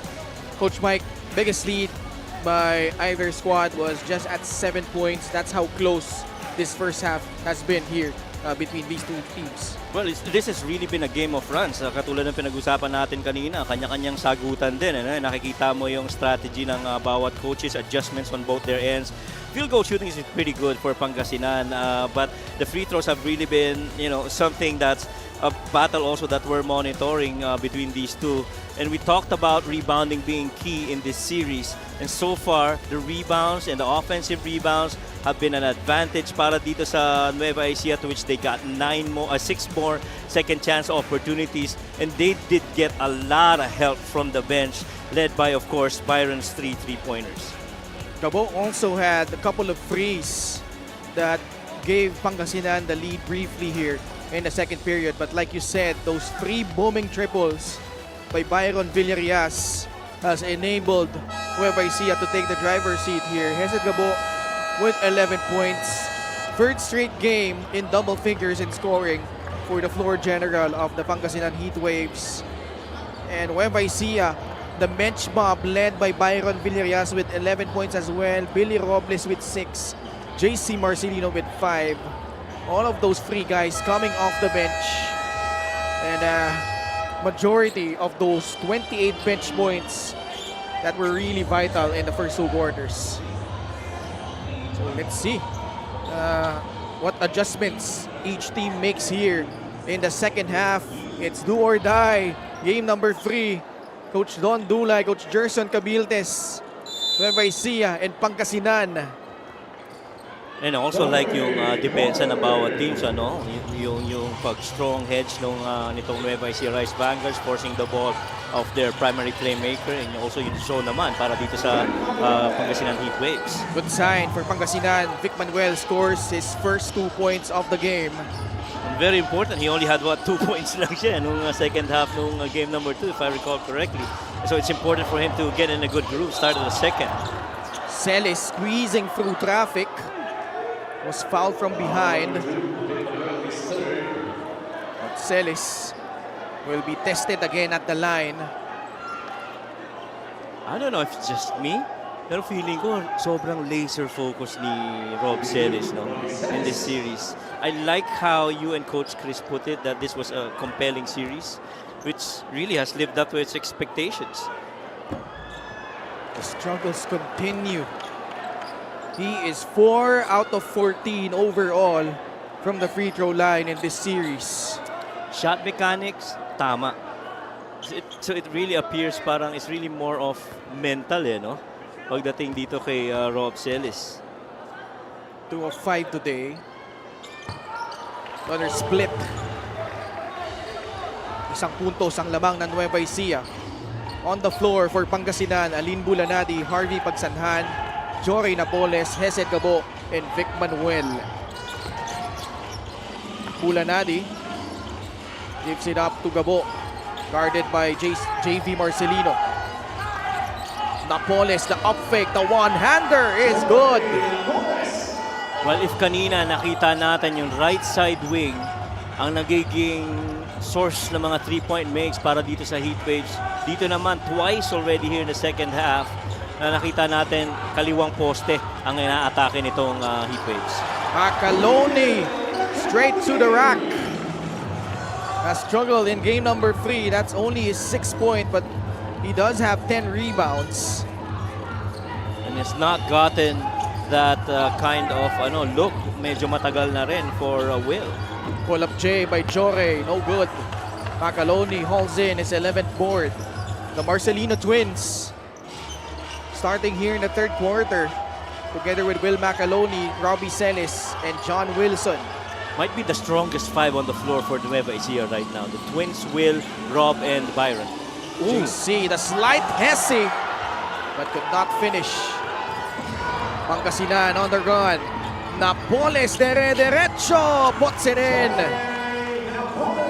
4 quick ones for Jory Napoles to start the second half, and that lane pretty much open. Nobody stopped that ball high, and so Jory decided to take it. 6 points for Jory Napoles. Left open for free is JV. It will rattle out another rebound for Napoles. Over 2 minutes gone by in the third period. Pangasinan has gone exclusively to Jory Napoles, but that time he misses. JV. Kick out pass deflected by Pagsanhan. And he commits a foul. Harvey Pagsanhan, second foul. The fast break of the game is brought to you by Extreme Cool Air Conditioners. Ang Extreme Magpalamig, free installation for split-type air conditioners. Oh, walang stop ball doon sa atake na ni Jory Napoles. Really just a couple of defenders waiting for him down the paint, and just an easy finish for Jory.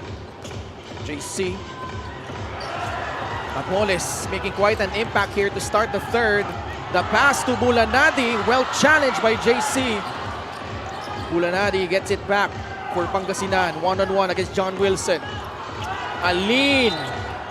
This time he creates a situation in drawing a foul against John Wilson. John Wilson says he didn't, but I felt he did on that drive by Lynn Bolanadi. First, he wanted to reject that middle attack and go right side of the floor. Na i-shut down naman yun ni John Wilson, pero ang ganda rin ng balik ng depensa, pero natawagan ng foul. Bolanadi hits the first free throw. Just scored 8 points each game in game number 1 and game number 2. Yeah. This was a guy that averaged 17.7 points in their playoff run with Basilan. Commissioner Kenneth Torremdes with the head of security, Rudy Distrito. 48-45. Celis tumitingin sa ilalim. Locating Will McAloney, facing a double team. Makes it anyway. And a bonus free throw coming up after getting fouled. Now that was a good decision by Rob Celis to go to Will McAloney. Vic Manuel has a couple.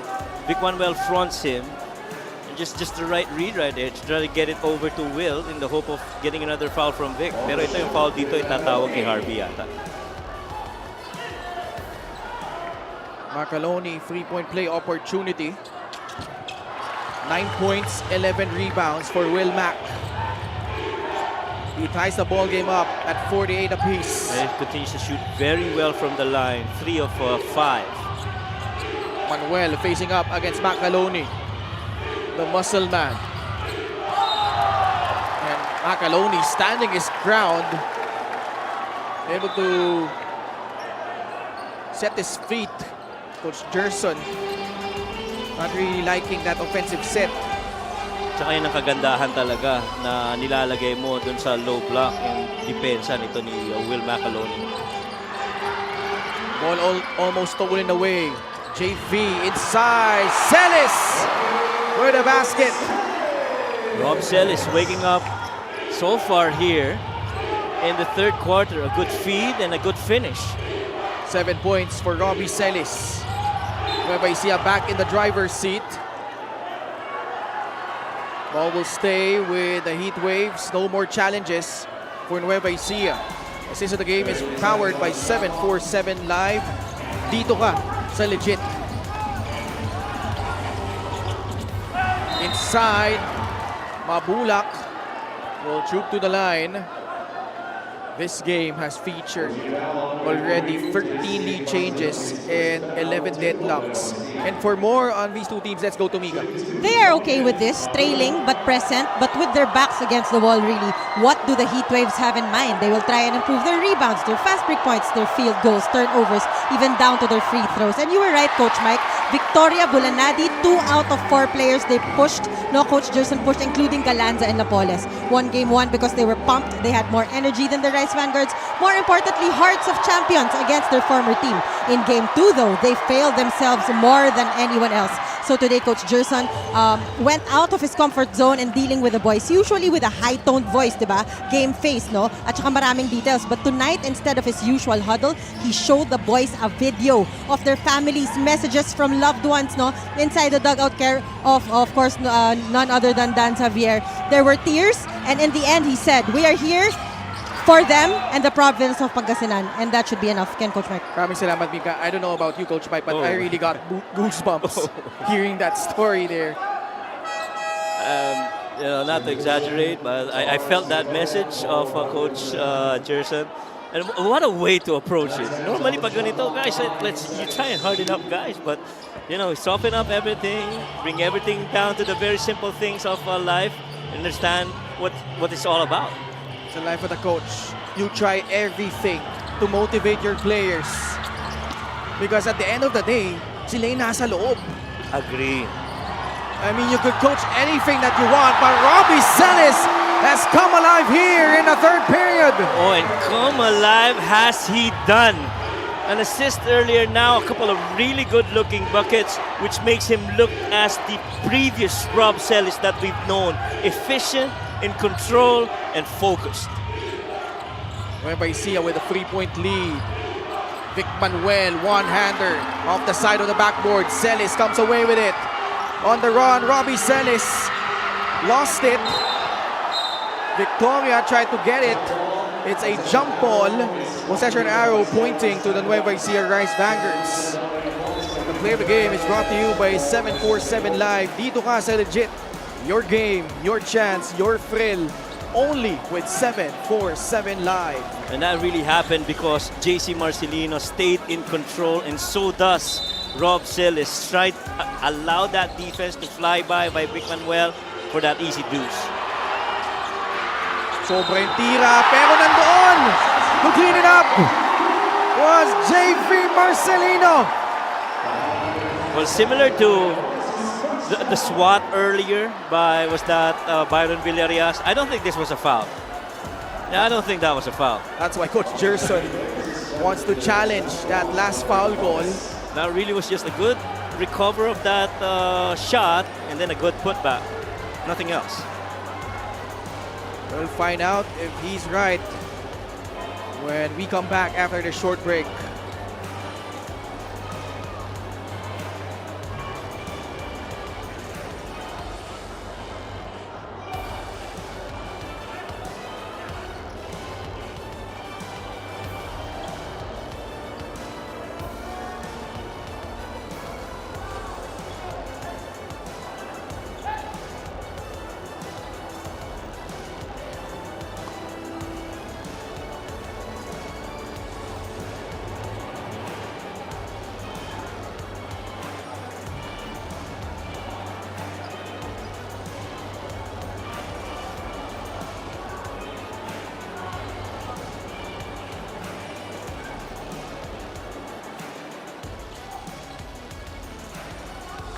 Upon review, the challenge was successful.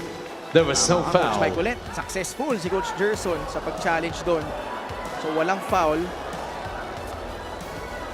And then clearly after that shot, kita mo nasa likod lang si, was that Jore? Yeah, there was nothing in there. The basket will still count for JV Marcelino. 54-49. Pangasinan trailing by 5. Melencio inserted here by Coach Gerson. Approaching the halfway point of the third. Pulanadi matched up against John Wilson. Napoles tried to locate Melencio, but a careless pass intercepted by JC Marcelino. It was so careless that there was no way that ball was going to get to that side of the floor down on the low. Especially that it passes through. Ilang blue shirts yung dadaanan nun. And stationary lang yung makaka-receive ng bola natin. Not really a good pass by Jory. I feel like in this game, Coach Mike, compared to game number 1, mas on point yung depensa ng Nueva Ecija, no? Because you saw in some plays where nalilibre, whether it's backdoor or matchup for Pangasinan, pero very limited yung nakikita natin ngayon in their offense, talking about the Heatwaves, because of the staunching defense na itong Nueva Ecija Rice Vanguards. Oh, tsaka I think the term there is discipline. Just sa depensa, nobody, gambles or anything. They just stay where they are and see the looks that they're supposed to defend against on the defensive side. Now they're reduced to Napoles, trying to create.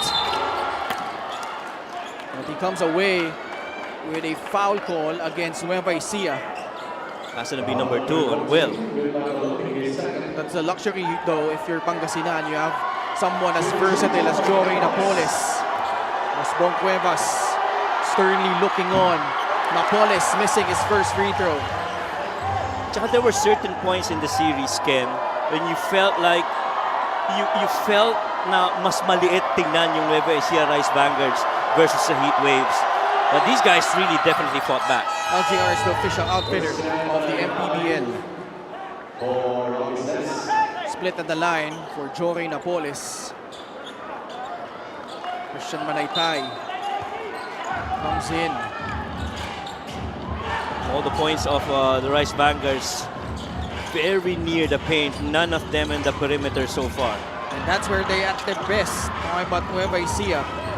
JC missing on that mid-range jumper. Melencio on the right side. Hard show by McAloney. Melencio continues. Finds a cutting Jory Napoles. who lays it in plus a foul. I've always believed that Jorey Napoles is best on a catch and shoot, especially on a downhill. Because he moves a lot without the ball. With that defense pretty much concentrated on ball, it just allows that entire side of the floor for Jorey to operate on. Sablay nga lang yung kanyang bonus free throw. Battle for the ball, it ends up with JV Marcelino. Initial call was the shot. The foul came before the shot. They will review it just to make sure. 54-52, under 4 minutes remaining. By the way, happy birthday to Jude Bantog from Coach Mike. Happy viewing. Isang Heatwaves fan ito, no? Si Raul Manara. And also, just want to greet Councilor Eileen Tolentino who's watching. Balita ko hindi ko alam banggitin. Baka yung kasama ko dito baka ano sabihin sa akin sa biyahe. Ganun. Oo. First free throw is good for JC. Yeah, but ito si Raul Manara has always been watching yung mga laro ng Heatwaves, him coming from Pangasinan. And Jude Bantog is an office mate of mine from JFC before. Now he works for another brand. Parehong free throw na ipasok ni JC Marcelino. Also, happy birthday to Riley Perez. Oh, there you go. Riley, look. Happy birthday. Some camera time for Riley. Happy birthday, Riley. I love you. 56-52. Si Riley, pinapanood yung kanyang idol who has had himself a strong third quarter here, Robbie Celis. Oh, that's why he wanted to watch today. Napoles going to work. He misses. And another foul against Pangasinan. Both teams are in penalty. Ako, I like that Jorey Napoles is aggressively attacking the paint. But guys gotta help out in securing offensive rebounds also para dito sa Heatwaves kasi that number right now is being won by, again, Nueva Ecija. That's a +6 in their advantage. McAloney, another double-double, 10 points and 13 rebounds. What a magnificent series for Will McAloney, facing against his former coach, his former teammates. Sablay nga lang yung kanyang pangalawang free throw, 57-52, 5-point lead for the Rice Vanguards. Always staying ready, Will McAloney. Whenever his numbers called, didn't have that good game against the Heatwaves in the regular season, but here, this quarterfinals has been so good. JC with a cheap foul sends Ian Belencio back at the free throw line. Pangasinan trying to be only the second team in MPBL history to get past the first round as a 7th seed. Jay Collado and Hesed Gabo. This free throw brought to you by Extreme Appliances, ang subok at kompletong appliance brand ng Pilipinas. Both those guys I've mentioned were part of that team when they were with Quezon City. They were able to beat the number 2 seed Makati in the first round of their playoff series. And I mean, let's face it, even last season, you see a 3 on its way for John. Even last season, talagang inaabangan kung magkikita ba sa playoff itong Heatwaves at ang Rice Vanguards. But it's been a tough route for the Heatwaves getting here. Galanza, the Hesse, lost it.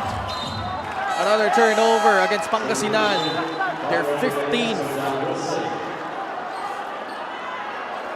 And sorry, Ken, but Christian Manaytay, I'd like to say, is also a guy that's meron mga teams na kontrapelo sa'yo. Feeling ko itong Pangasinan Heatwaves kontrapelo para kay Christian Manaytay. He's been having a difficult time providing offensive contributions for the Rice Vanguards. Pakasa sa loob, McAloney. It's an offensive foul. Ooh. And he could not believe the call. Was it? Coach Don, befuddled. You gotta see that again. Oh yeah, he did. The ward with the left. That's an easy goal. 57-54, gaya ng binanggit natin. 7 puntos lang ang pinakamalaking lamang so far in this ball game. Ganung kadikit yung larong to. Mabulak sizing up Will McAloney. Napoles, shot fake. As Manaytay stumbles, Napoles able to take advantage. Short pull-up. He understands nobody's been camping on the nail. Nobody's helping out. And just an easy read for Jory Napoles.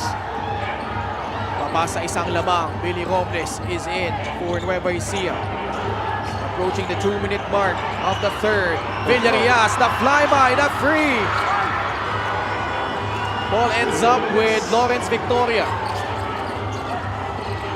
Kicks it out. Melencio can't connect on that 3-point attempt. Rebound number 14 for number 14, Will McAloney. See, that to me is the difference with Lawrence Victoria on a Heatwaves jersey. Aatake na yun kung gano'ng open floor, but this time he really tries to find his teammates. Oh my goodness! Mintis nga lang. Alam, simple eh. Napoles, derecho, lays it in. 13 points for Jory Napoles. You can't help but get a flashback of that Billy Robles undergoal stab from game number 2. But just like that, Pangasinan is in the lead, 58-57. Inunti-unti itong Heatwaves, itong Rice Vanguards. Villarias, back to JC. Robles doesn't take the free. A bit hesitant this time. The Nueva Ecija Rice Vanguards, 3 seconds left on their shot clock. Villarias to bail them out. Wala pa din, but JC left open. Nobody marking him on that rebounding battle. Staying active after a miss, that's where they've been so good, itong Rice Vanguards. Lead back to Nueva Ecija, 59-58. Melencio snaking through traffic. Mabulak caught pushing off. And they are in penalty.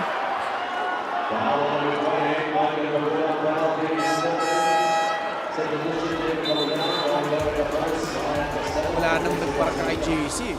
Oo, malinis eh, no? Nobody boxed him out, and so that was a clear offensive rebound for JC. We will get a breather. Will McAloney nagbabalik sa free throw line. 4 out of 7. Strokes in the first. And he gets fouled a lot only because he stays active on the rebounds and he gets a lot in the paint.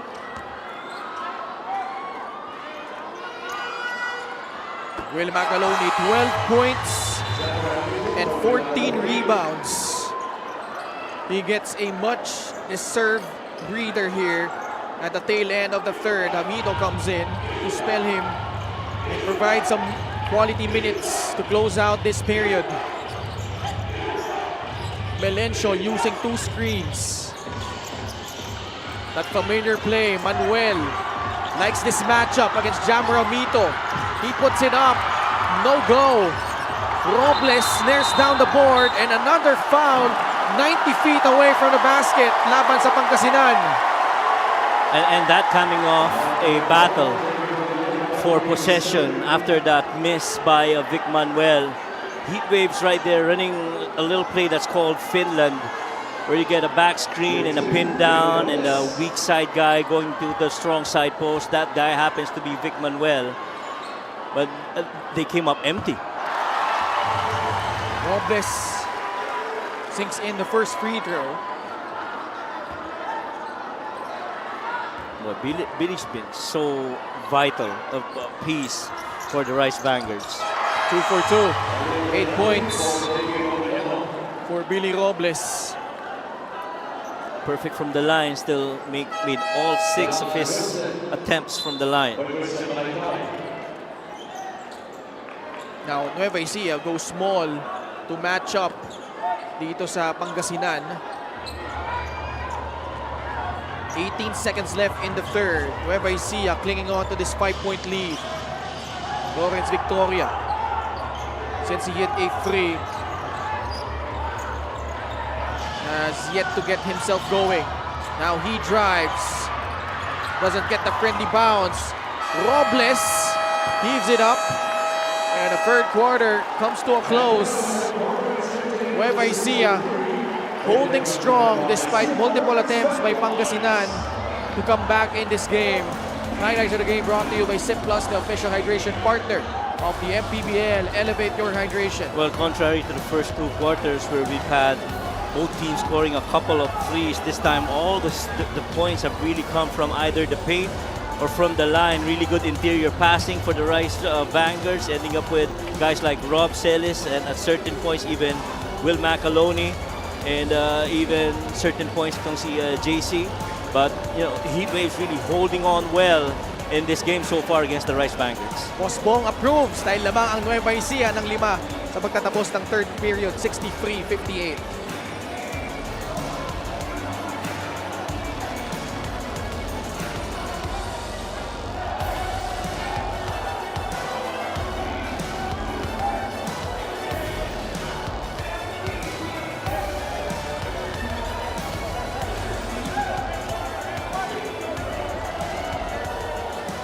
Fan of the Game is brought to you by LGR, the official outfitter of the MPBL.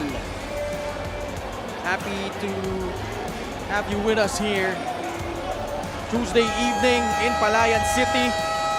Game number 3, win or go home between Pangasinan and Nueva Ecija.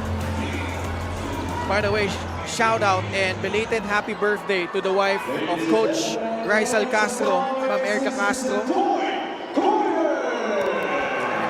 Maraming salamat po sa lahat na nanonood sa atin live on YouTube, Solar Sports, and on PusoP.com. Fourth quarter underway.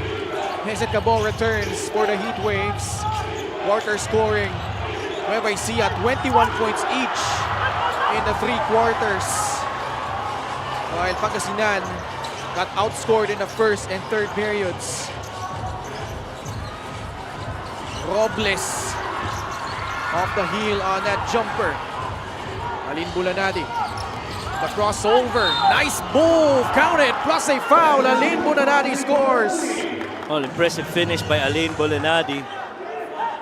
Getting that rebound and seeing that open floor, attacked it downhill.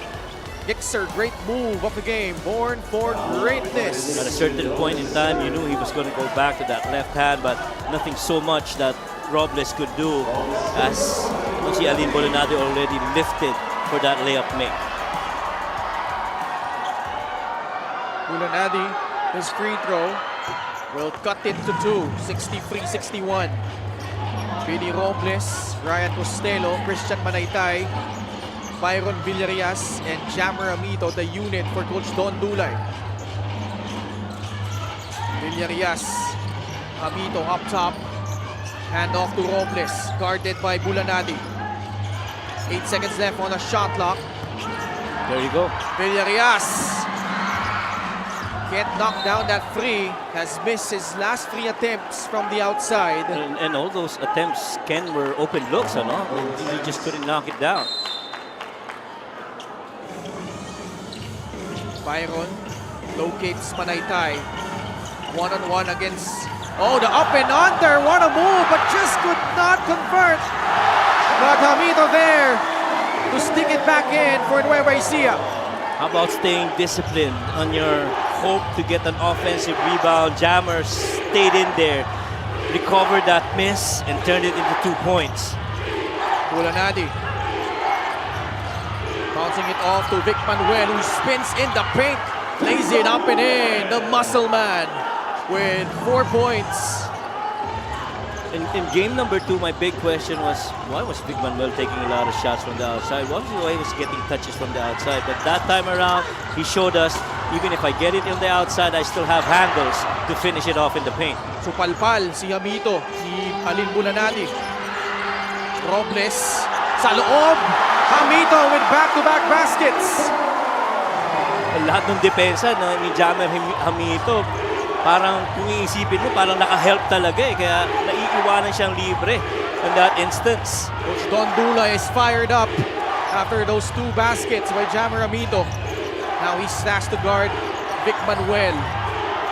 Oh man, Vic Manuel has caught Chamramito time and time again with that move. Too easy. Drop step, move in the middle, little up and under, then a step through. Play of the game brought to you by 747 Live. Dito ka sa legit, your game, your chance, your thrill, only with 747 Live. That baseline drop step really just triggered Jammer Hamito to try and block the shot, pero wala doon yung tira, nasa kabila. Dalawa lang ang lamang, 67-65. Manaytay barrels through Mike Mabulak. And Mabulak tag with a foul.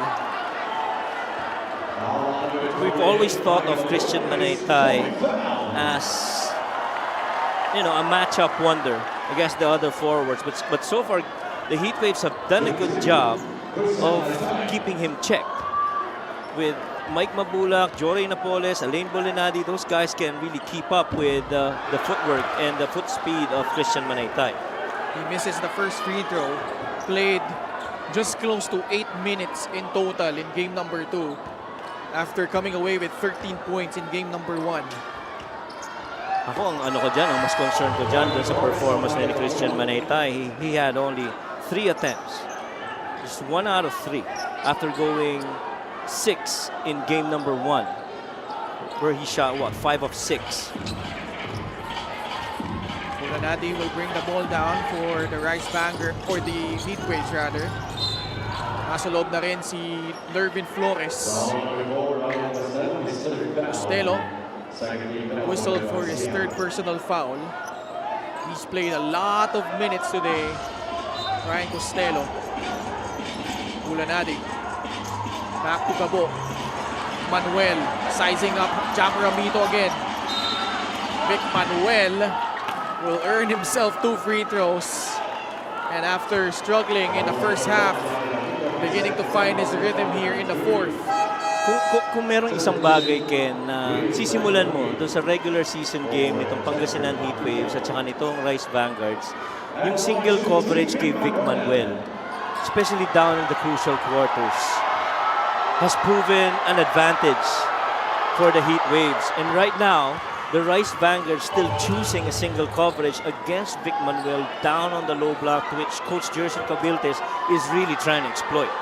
Vic Manuel averaging 13.5 points in this series. Hits both free throws and trims the gap to only 1. 8 points, 2 rebounds, and 3 assists for the muscle man. As we have a timeout by Nueva Ecija. We'll be right back after this short break.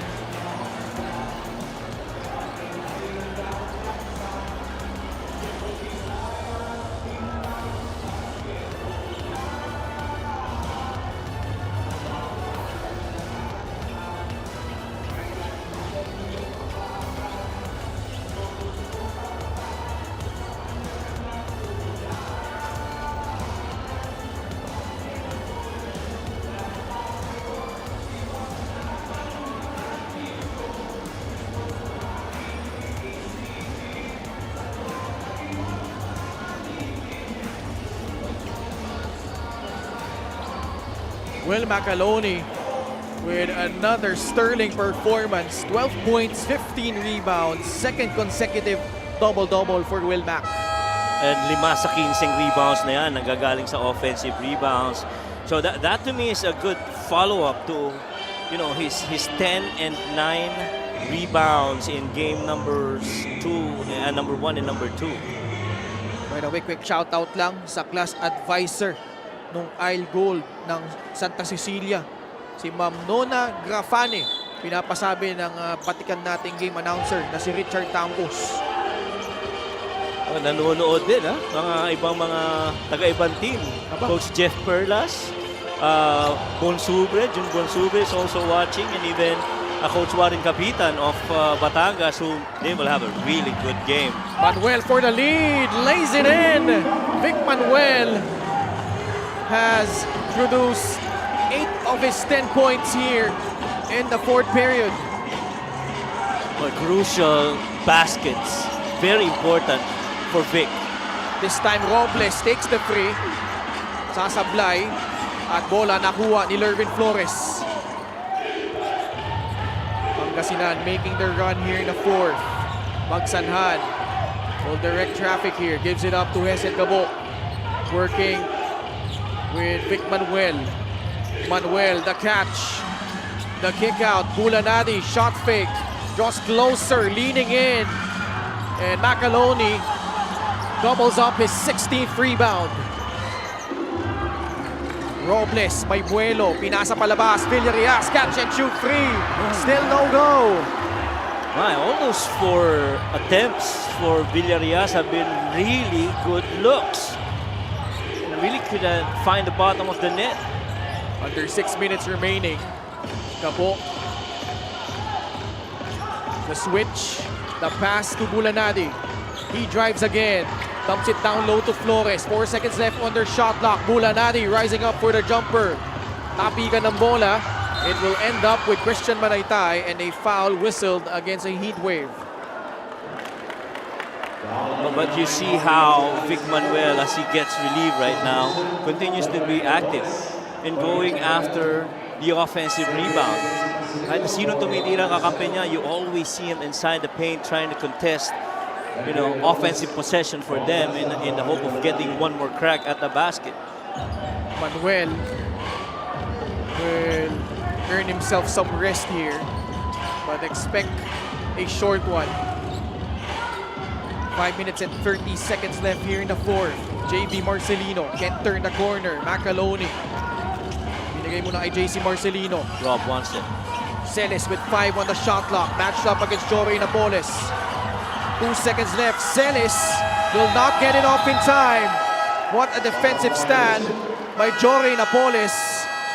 And I like this, you know, in-game compete between Jore and Rob Celis. And Napoles playing some mind games against Robbie Celis. We have a timeout. We'll be back with 5 minutes and 15 seconds left here in the fourth.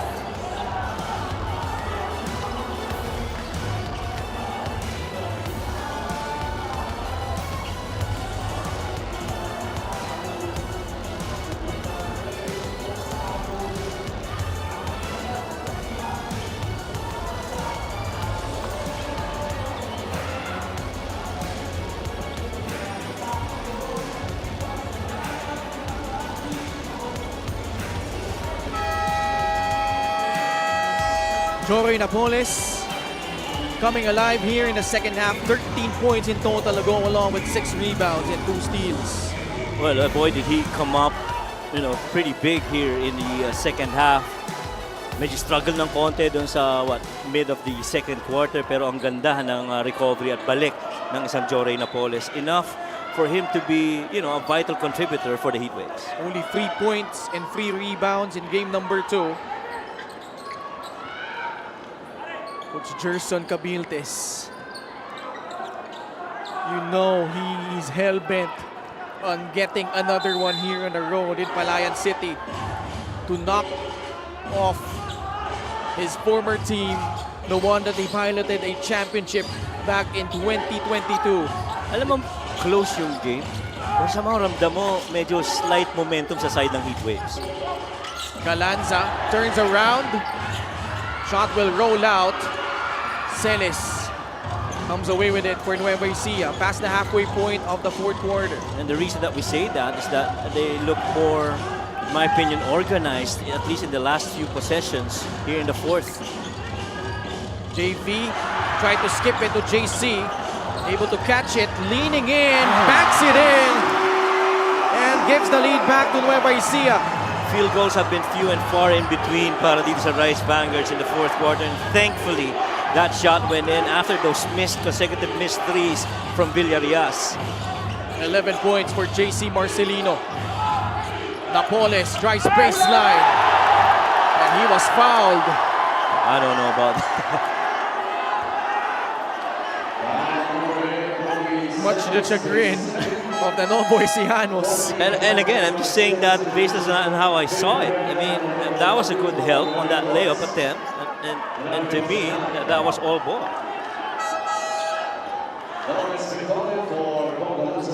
Napoles 2 free throws coming up. He is 1 out of 3 tonight. Leading his team in scoring. But another big miss.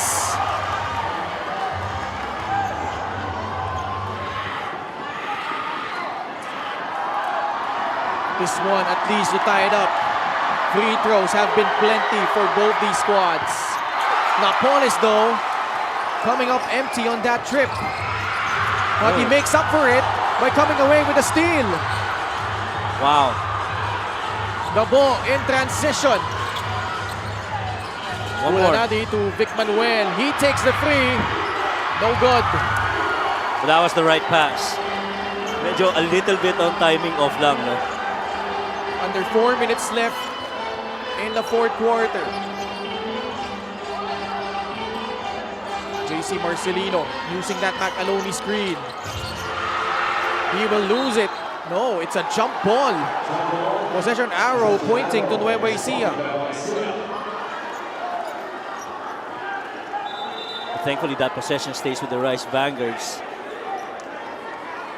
They're still up by 1. Thankfully for them. Yes. Because they only have 6 seconds left on their shot clock. JC Marcelino. 3 seconds left. Kicks it out to his brother, JV, who can't cash in, but it's a shot clock violation apparently. Yeah, because it never hit the rim. It hit the board first before it got to the rim. Well, they will review it. I think that's a valid call. Because he went glass instead of going straight to the rim. You see that? There's that kick. Clock reads 1. See. Nasa kamay even pa. before pa pala. That's pretty obvious. I thought halos sabay lang yung tira at saka yung buzzer.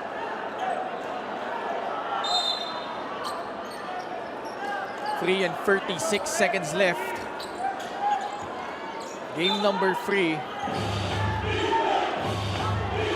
One story will end, while another will move on. Nueva Ecija is in penalty. JC Marcelino tagged with a foul. And sa dami ng free throws na tinake dito sa game na to, this seems to be more looking like a Heatwaves type of game. Lawrence Victoria calmly sinks the first free throw. We are tied 70 all. That's the 62nd free throw that we've taken in this game.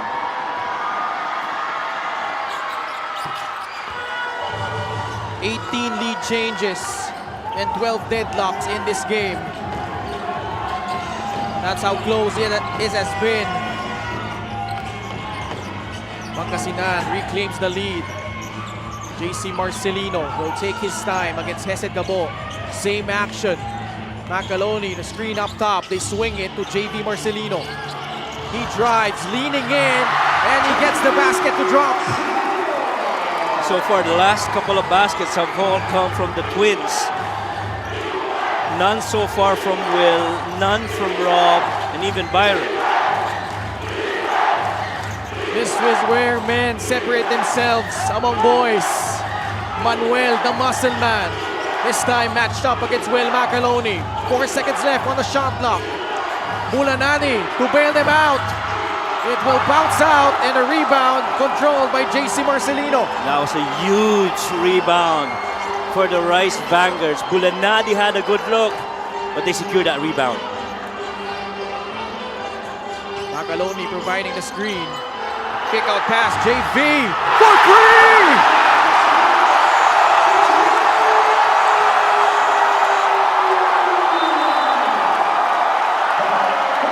Straight points for JV Marcelino. And this is not the first time we've seen that kind of three from JB Marcelino on that same corner 3 on the floor here in Palayan. 3-point shot brought to you by Extreme, your one-stop shop appliances. The last guy you would think of hitting a free at this juncture. JV Marcelino delivers. Timeout, Pangasinan. They're down by 4.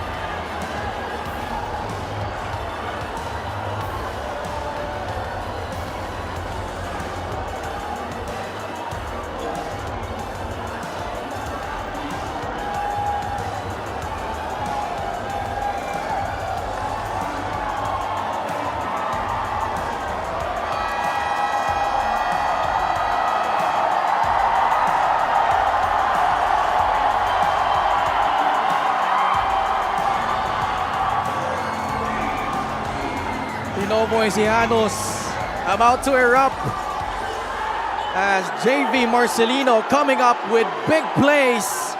11 points, but none bigger than those last 5. Chance of defense in Palayan City.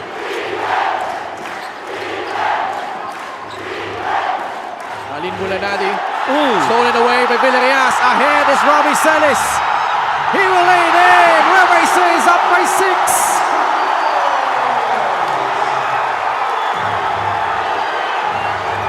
We are entering the last 2 minutes. Dangerous pass. Bulanadi controls it with 10 on the shot clock. Vic Manuel tries a 3. No good. And JC coming away with a rebound. But he's in trouble. Victoria and McAloney getting entangled. If it's a jump ball, possession arrow pointing to Pangasinan. But there were a couple of really quick technical fouls thrown in there by the refs. I'd like to think, based on how it went, that would have gone to Will McAloney as well as Lawrence Victoria. See this right here. Secures that ball. Holds on to it, couldn't find anyone. He got tied up. Tied up with Mike Mabula. Still no call there. There was pushing. I don't think there was really anything because McAloney was just trying to clear space for his teammate who was down on the floor. Yes. And it wasn't really a big nudge. Agree. Parang ano, you're trying to keep one of your key players safe from, lahat ng nangyayari sa loob. And I really feel that was a quick technical call by the officials. Because that's going to be big. Because McAloney, that's going to be his 4th foul. Heatwaves. It is a double technical foul between number 8, Lawrence Victoria, his 2nd, and number 14, Will McAloney, his 4th. Ayun yung masakit. Double technicals. McAloney, who's been tremendous all series long. Tonight, 12 points and 16 rebounds. Bulanadi. Manuel is free. He tries another free. Still no go. Nueva Ecija trying to cling on. McAloney swings it to JV Marcelino. A minute and 23 left here in regulation. 8 seconds left on the shot clock of Nueva Ecija. Villarias! No! And Gabo letting it sail out of bounds. That really would have brought the roof down here. Had the Nueva Ecija Coliseum had that gone in. That was clear space and a good look for the right guy to make a 3. Assist of the game is powered by 747 Live. Dito ka sa legit. And Rob Celis finishing it off after that turnover forced by Byron Villarias after stealing that ball away from Alin Bulanadi. Huge possession here for Pangasinan. Gabo turns the corner. He got fouled. And 2 massive free throws coming up for Hesed Gabo. Now this is a 2-possession game. But still very close if you ask me. Still a lot of time. Important thing here for Hesed is to make these free throws. Gabo is 3 out of 4 from the line tonight. Sinks in the first. No need to foul yet if you're Pangasinan. A minute left, especially if Gabo can hit both. Oh, you don't need to. Still got a lot of time to try and come up with a good defensive stop and a crack on the other end. 4-point lead. Nueva Ecija certainly not out of the woods yet. Oh, JV pushing off against Hesed Gabo. Numbers here for Nueva Ecija. Celis got fouled hard by Napoles. That was actually a good foul considering the struggles of Robbie Celis at the line all series long. But I did like, though, how Rob Celis immediately on a catch went up for an attempt, understanding na hindi nakafocus yung unang tingin ng depensa nito ni Joray Napoles. But the important thing in this situation is for Rob to make these free throws. 3 out of 6 tonight. Big miss.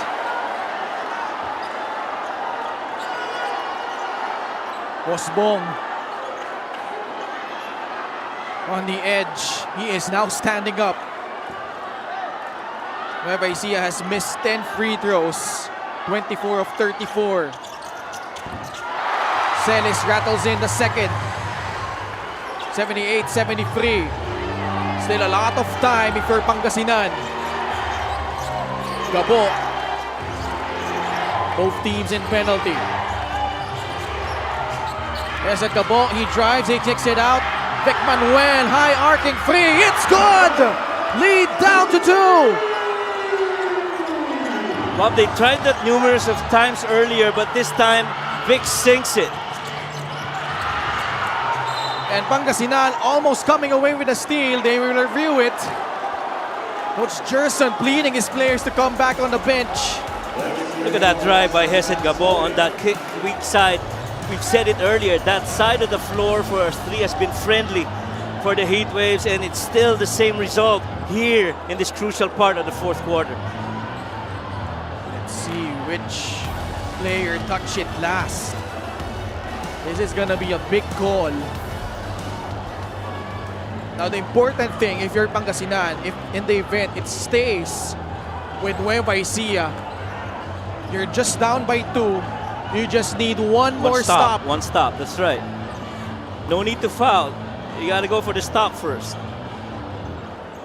Now if you're Nueva Ecija, you still need to continue to execute here. A lot of time left on their shot clock, 18 seconds left. Now the big question here is, will the Heatwaves go for a 2-for-1? If they get the ball. If they get the ball, I think they're gonna get it. Well, whoever team in that matter, whether it be Nueva Ecija or Heatwaves. How about the guts of Vic Manuel after missing a couple of threes? He even had to adjust on that third attempt, but was able to still make it. You see that? There was that ball tap. It was off Gabo, yeah. So Nueva Ecija with a basketball. Coach Don Dulay will sue for time. Still has 2 remaining. Will use one of them and will stay on the air and will listen in on this huddle by Coach Don. Well, after nung pagkakatawag na yun ng decision, ang senyas kagad ni Hesed Gabo kay Coach Gerson is challenge, pero hindi ganun ang gustong gawin ni Coach Gerson. He wants one stop. Byron, our zipper play, okay, here, okay. You got the ball here, all right. This has got to be important here, okay. We're gonna 4 out here, okay. We're gonna look for Vic here. Saka mag-zone niyo ko, ha? Corner na kami pares. Okay lang. Basta makuha lang natin. Jesse, kunin mo, ha? Hey, this is Robbie, right? If this is denied, you gotta flash, okay? You gotta flash. Mr. Mike, go back on defense! Well, it's a hunt game. Now they're trying to hunt for whoever is defending Vic Manuel. He might be the one getting involved in some action, be it a 2-man game, or he be the one to attack off of it. 3 fouls for Vic Manuel.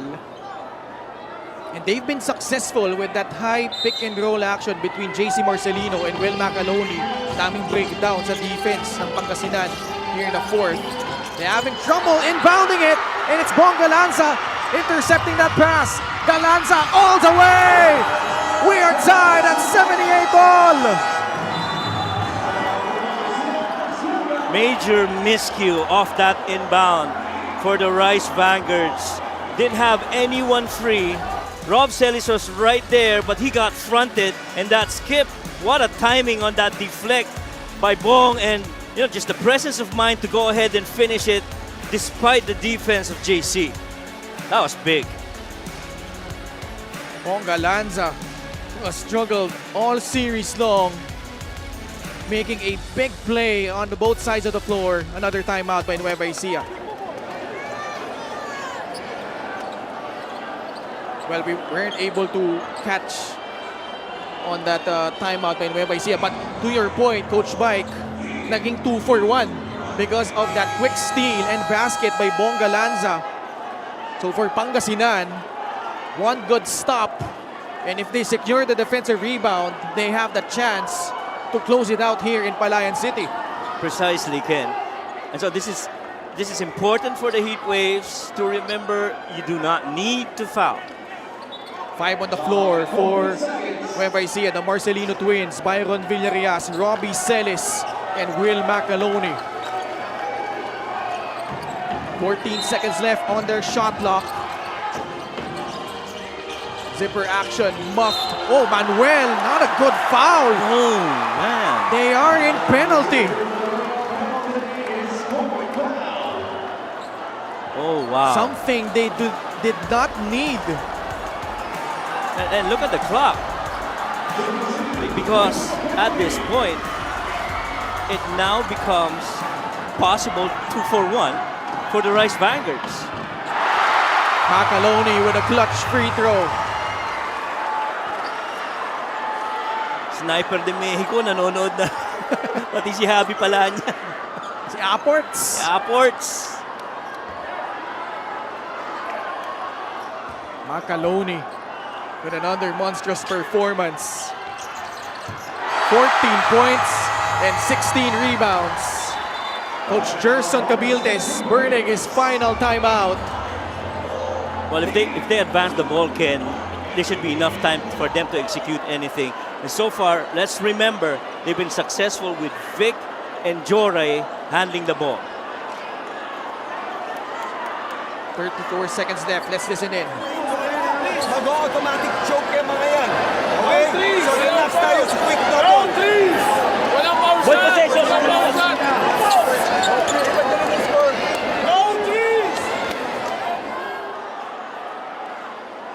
Coach Mike, 34 seconds remaining. Both teams, no more timeouts. Both teams in penalty. And Pangasinan is down by 2. Win or go home. Game number 3 in this North Division quarterfinals. And it wasn't enough to finish this in 2 games. Now we're still in it in the final 34 seconds with the Rice Vanguards up by just a couple of points with the Heatwaves having possession. Legacies can be defined here in the last few possessions. Galanza will trigger it in. He is joined by Joray Napoles, Vic Manuel, Aline Bulanadi, and Hesed Gabo. Manuel is free! Backs it in! Quick basket for Pangasinan! Boy, they missed that. One little short roll for Vic Manuel down on the low block. Too easy. About an 8-second differential between shot and game clock. Marcelino trying to navigate through traffic. Deflected by Napoles, That should and they be get Heatwaves. back the possession. That is going to be Heatwaves' ball. What a defensive stand by the Heatwaves. And really, this series right here, he snaked it, got that deflect, but again, who was there to help? Joray Napoles to block that shot. But how about this setup though? Masked it with that left upstairs by Bulanadi, but really intended for Vic Manuel to get that ball on the low block where he's been very successful. McAloney got screened there, got lost in that switch. And that was how Vic Manuel got free. 15 points for the muscle man after being scoreless in the first half. And he's been quite crucial here in the latter part of this game, Vic Manuel. Really just coming alive at the right point of this game. What a game. 12 deadlocks, 19 lead changes. We mentioned how this was the most compelling series in the first round of the MPBL playoffs. And boy, it did not disappoint. And it might come down to this one last possession. Pangasinan with a basketball on the road, trying to knock out the Nueva Ecija Rice Vanguards at home. Hesed Gabo, 11 seconds left. Matched up against JV Marcelino. 6 seconds remaining. Gabo. Too far. Slips, takes a shot. It's good! God! Hesed Gabo knocking out his former team here in Palayan City. What a finish by Hesed Gabo. In certain points in the season, he's been judged to lead this Heatwaves. It was tough leading them initially, but to finish it off with that middle floater down the gut of the lane. Huge play for Hesed Gabo. Coach Gerson Cabiltes under the microscope. The struggles Pangasinan had all season long. And boy, it has to feel good for Coach Gerson Cabiltes. Winning 2 games here in Palayan City. I tell you, Ken, this is one win of a series that I'm sure Coach Gerson will remember in his core memory for as long as he lives. This play right here, they thought he was going to Vic. He was the really potent guy for the Heatwaves. They got that switch. Hesed working on Rob, dribbles right, fakes him off, goes to that footwork with nobody right in front of him to challenge that shot. And he lost his footing while gathering himself, but still mustering enough strength to put that shot up in him. Hesed Gabo, what an incredible play to close out this series. And you see tears flowing on the eyes of both these teams. And you gotta tip your hats off to an excellent series and a good finish, which boiled down to this final possession by the Heatwaves. Coach Gerson Cabiltes taking down the very team he once led to glory. And in the end, coming out on top. Our best player of the game is powered by 747 Live. Play what you love, win what you deserve. I don't think everybody expected that it was Hesed Gabo who would finish this off eventually. And they get this win. And not only that, Coach Mike, they are the second team only to advance as a 7th seed in the MPBL playoffs. Hesed Gabo coming up clutch once again for the Pangasinan Heatwaves.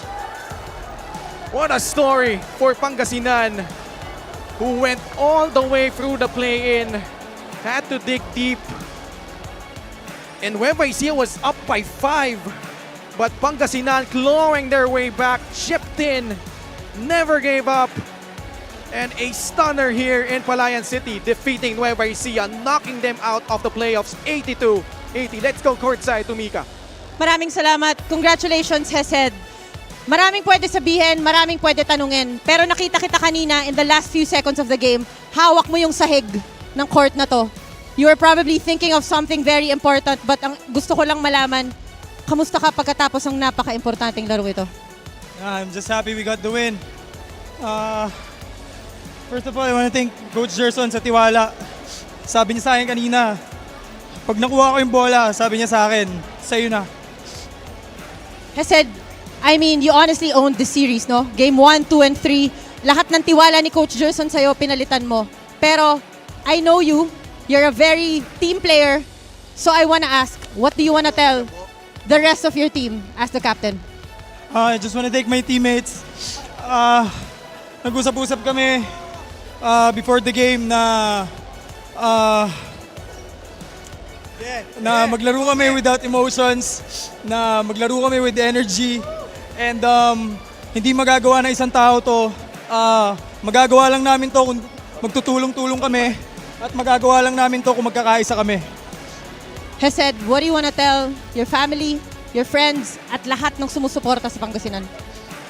Una sa lahat, syempre nagpapasalamat kami kay Lord. Kung hindi dahil kay Lord, grabe yung dasal namin bago ng laro na to. Meron ding mga videos na pinakita sa amin si Quiz Dance. Pinakita niya yung good luck sa amin ng mga pamilya namin.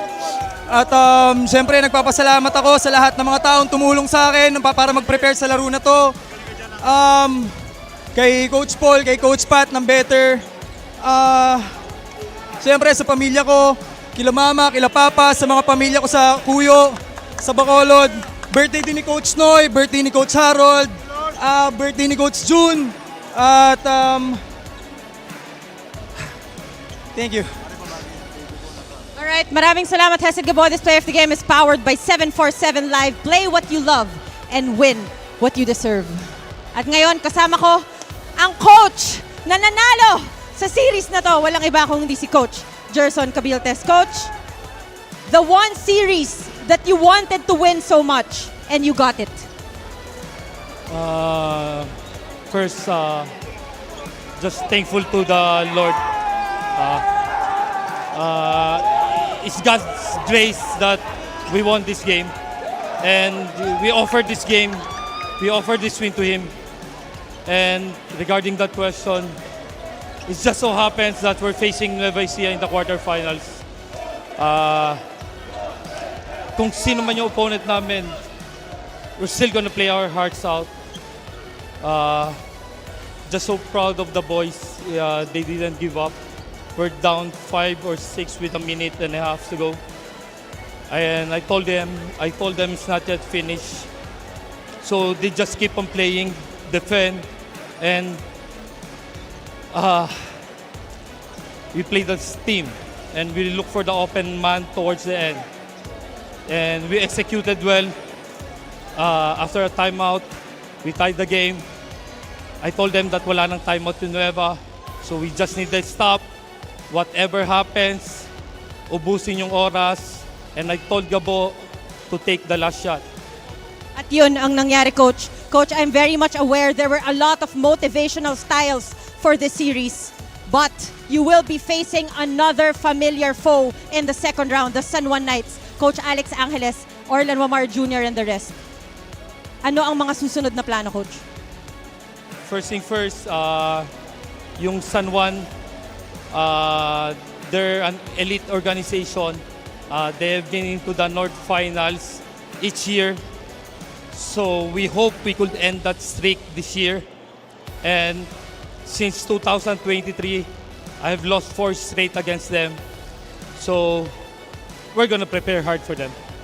Coach, for the first time in MPBL history, the Pangasinan Heatwaves are going to the semifinals. Sino po ang mga gusto niyong pasalamatan? First thing first, papasalamat ako sa mga boss namin, kila Governor Guico, Boss Conrad and Eskimo Estrella, Mayor Kiambao, Mayor Liam Cesar, Congressman Art Celeste, and siyempre sa dalawang boss ko, kay Mayor Brian and kay Boss FJ. They trust in me, and I told myself I'm gonna repay their trust. Whatever happens, I'm gonna repay the trust of Pangasinan to me. And etong game na to, inaalay ko lahat sa lahat ng Pangasinense. Even though we started last year losing and we didn't do quite well, the trust of my boss nandun pa rin. And still, ang bibigay ko sa kanila, we're gonna work hard towards our goal this season and to make it all the way. Maraming salamat. Once again, the winning coach of this series, Coach Gerson Cabiltes. Balik sa inyo, Ken, Coach Mike. Maraming salamat, Mika. You got to remember, Coach Mike, the history of Coach Gerson Cabiltes in Nueva Ecija. And now 4 teams locked in the North Division semifinals. The Ambra Solid North Weavers going up against the Caloocan Batang Kangkalu. And on the other side, we've got the number 3 seed, the San Juan Knights, taking on the 7th seed, the Pangasinan Heatwaves. Man, those series, something worth looking out for para sa ating mga MPBL fans. And this first round has been really amazing, but this one should be even more special. Pangasinan advancing to the North Division semifinals and having a date with the San Juan Knights.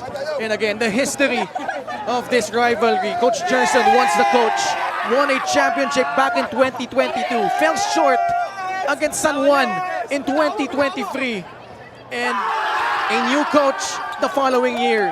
He got transferred to Pangasinan, where he had a tumultuous season. They did not even make it to the playoffs, and here had to go through the play-in tournament. But when it mattered the most, they delivered and knocked out the number 2 seed, the Nueva Ecija Rice Vanguards. And it really just brings to close the lineup that we have in the semifinals. But I really love how Coach Gerson Cabiltes in that last timeout has told Hesid Gabo, they have no more timeouts on our last possession. You go for it. And Hesid Gabo really just delivered. And I clearly remember, to your point, all the frustration, start of the season from last season, all the way to the challenges this season, and to be able to win against your former team in their home floor is just a huge achievement for Coach Gerson Cabiltes and the Pangasinan Heatwaves. And the North Division semifinals is complete. Number 1, Abra going up against the number 4 seed, Caloocan. And then Pangasinan booking a date with the number 3 seed, the San Juan Knights. And, well, Coach Mike, you gotta tip your hat off to Nueva Ecija.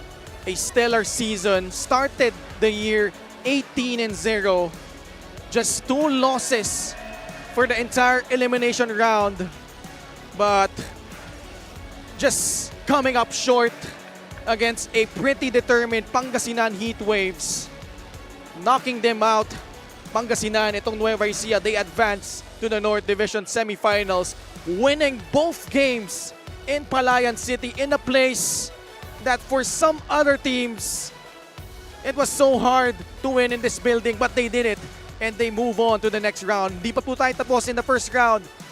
Another playoff matchup, this time in the South Division, 6 p.m., game number 3 at the Batangas Province Event Center in Batangas City. The number 2 seed, Batangas City, will try to weather the storm going up against the Zamboanga Sikat Families Brand Sardines, and number 7 seed. And that does it for coverage here from Palayan City. On behalf of Coach Mike Perez and Miss Mika Abisamis and our entire crew, ako po si Ken Pangilinan, maraming salamat sa pagtangkilik at pagsubaybay sa Maharlika Pilipinas Basketball League, ang liga ng bawat Pilipino.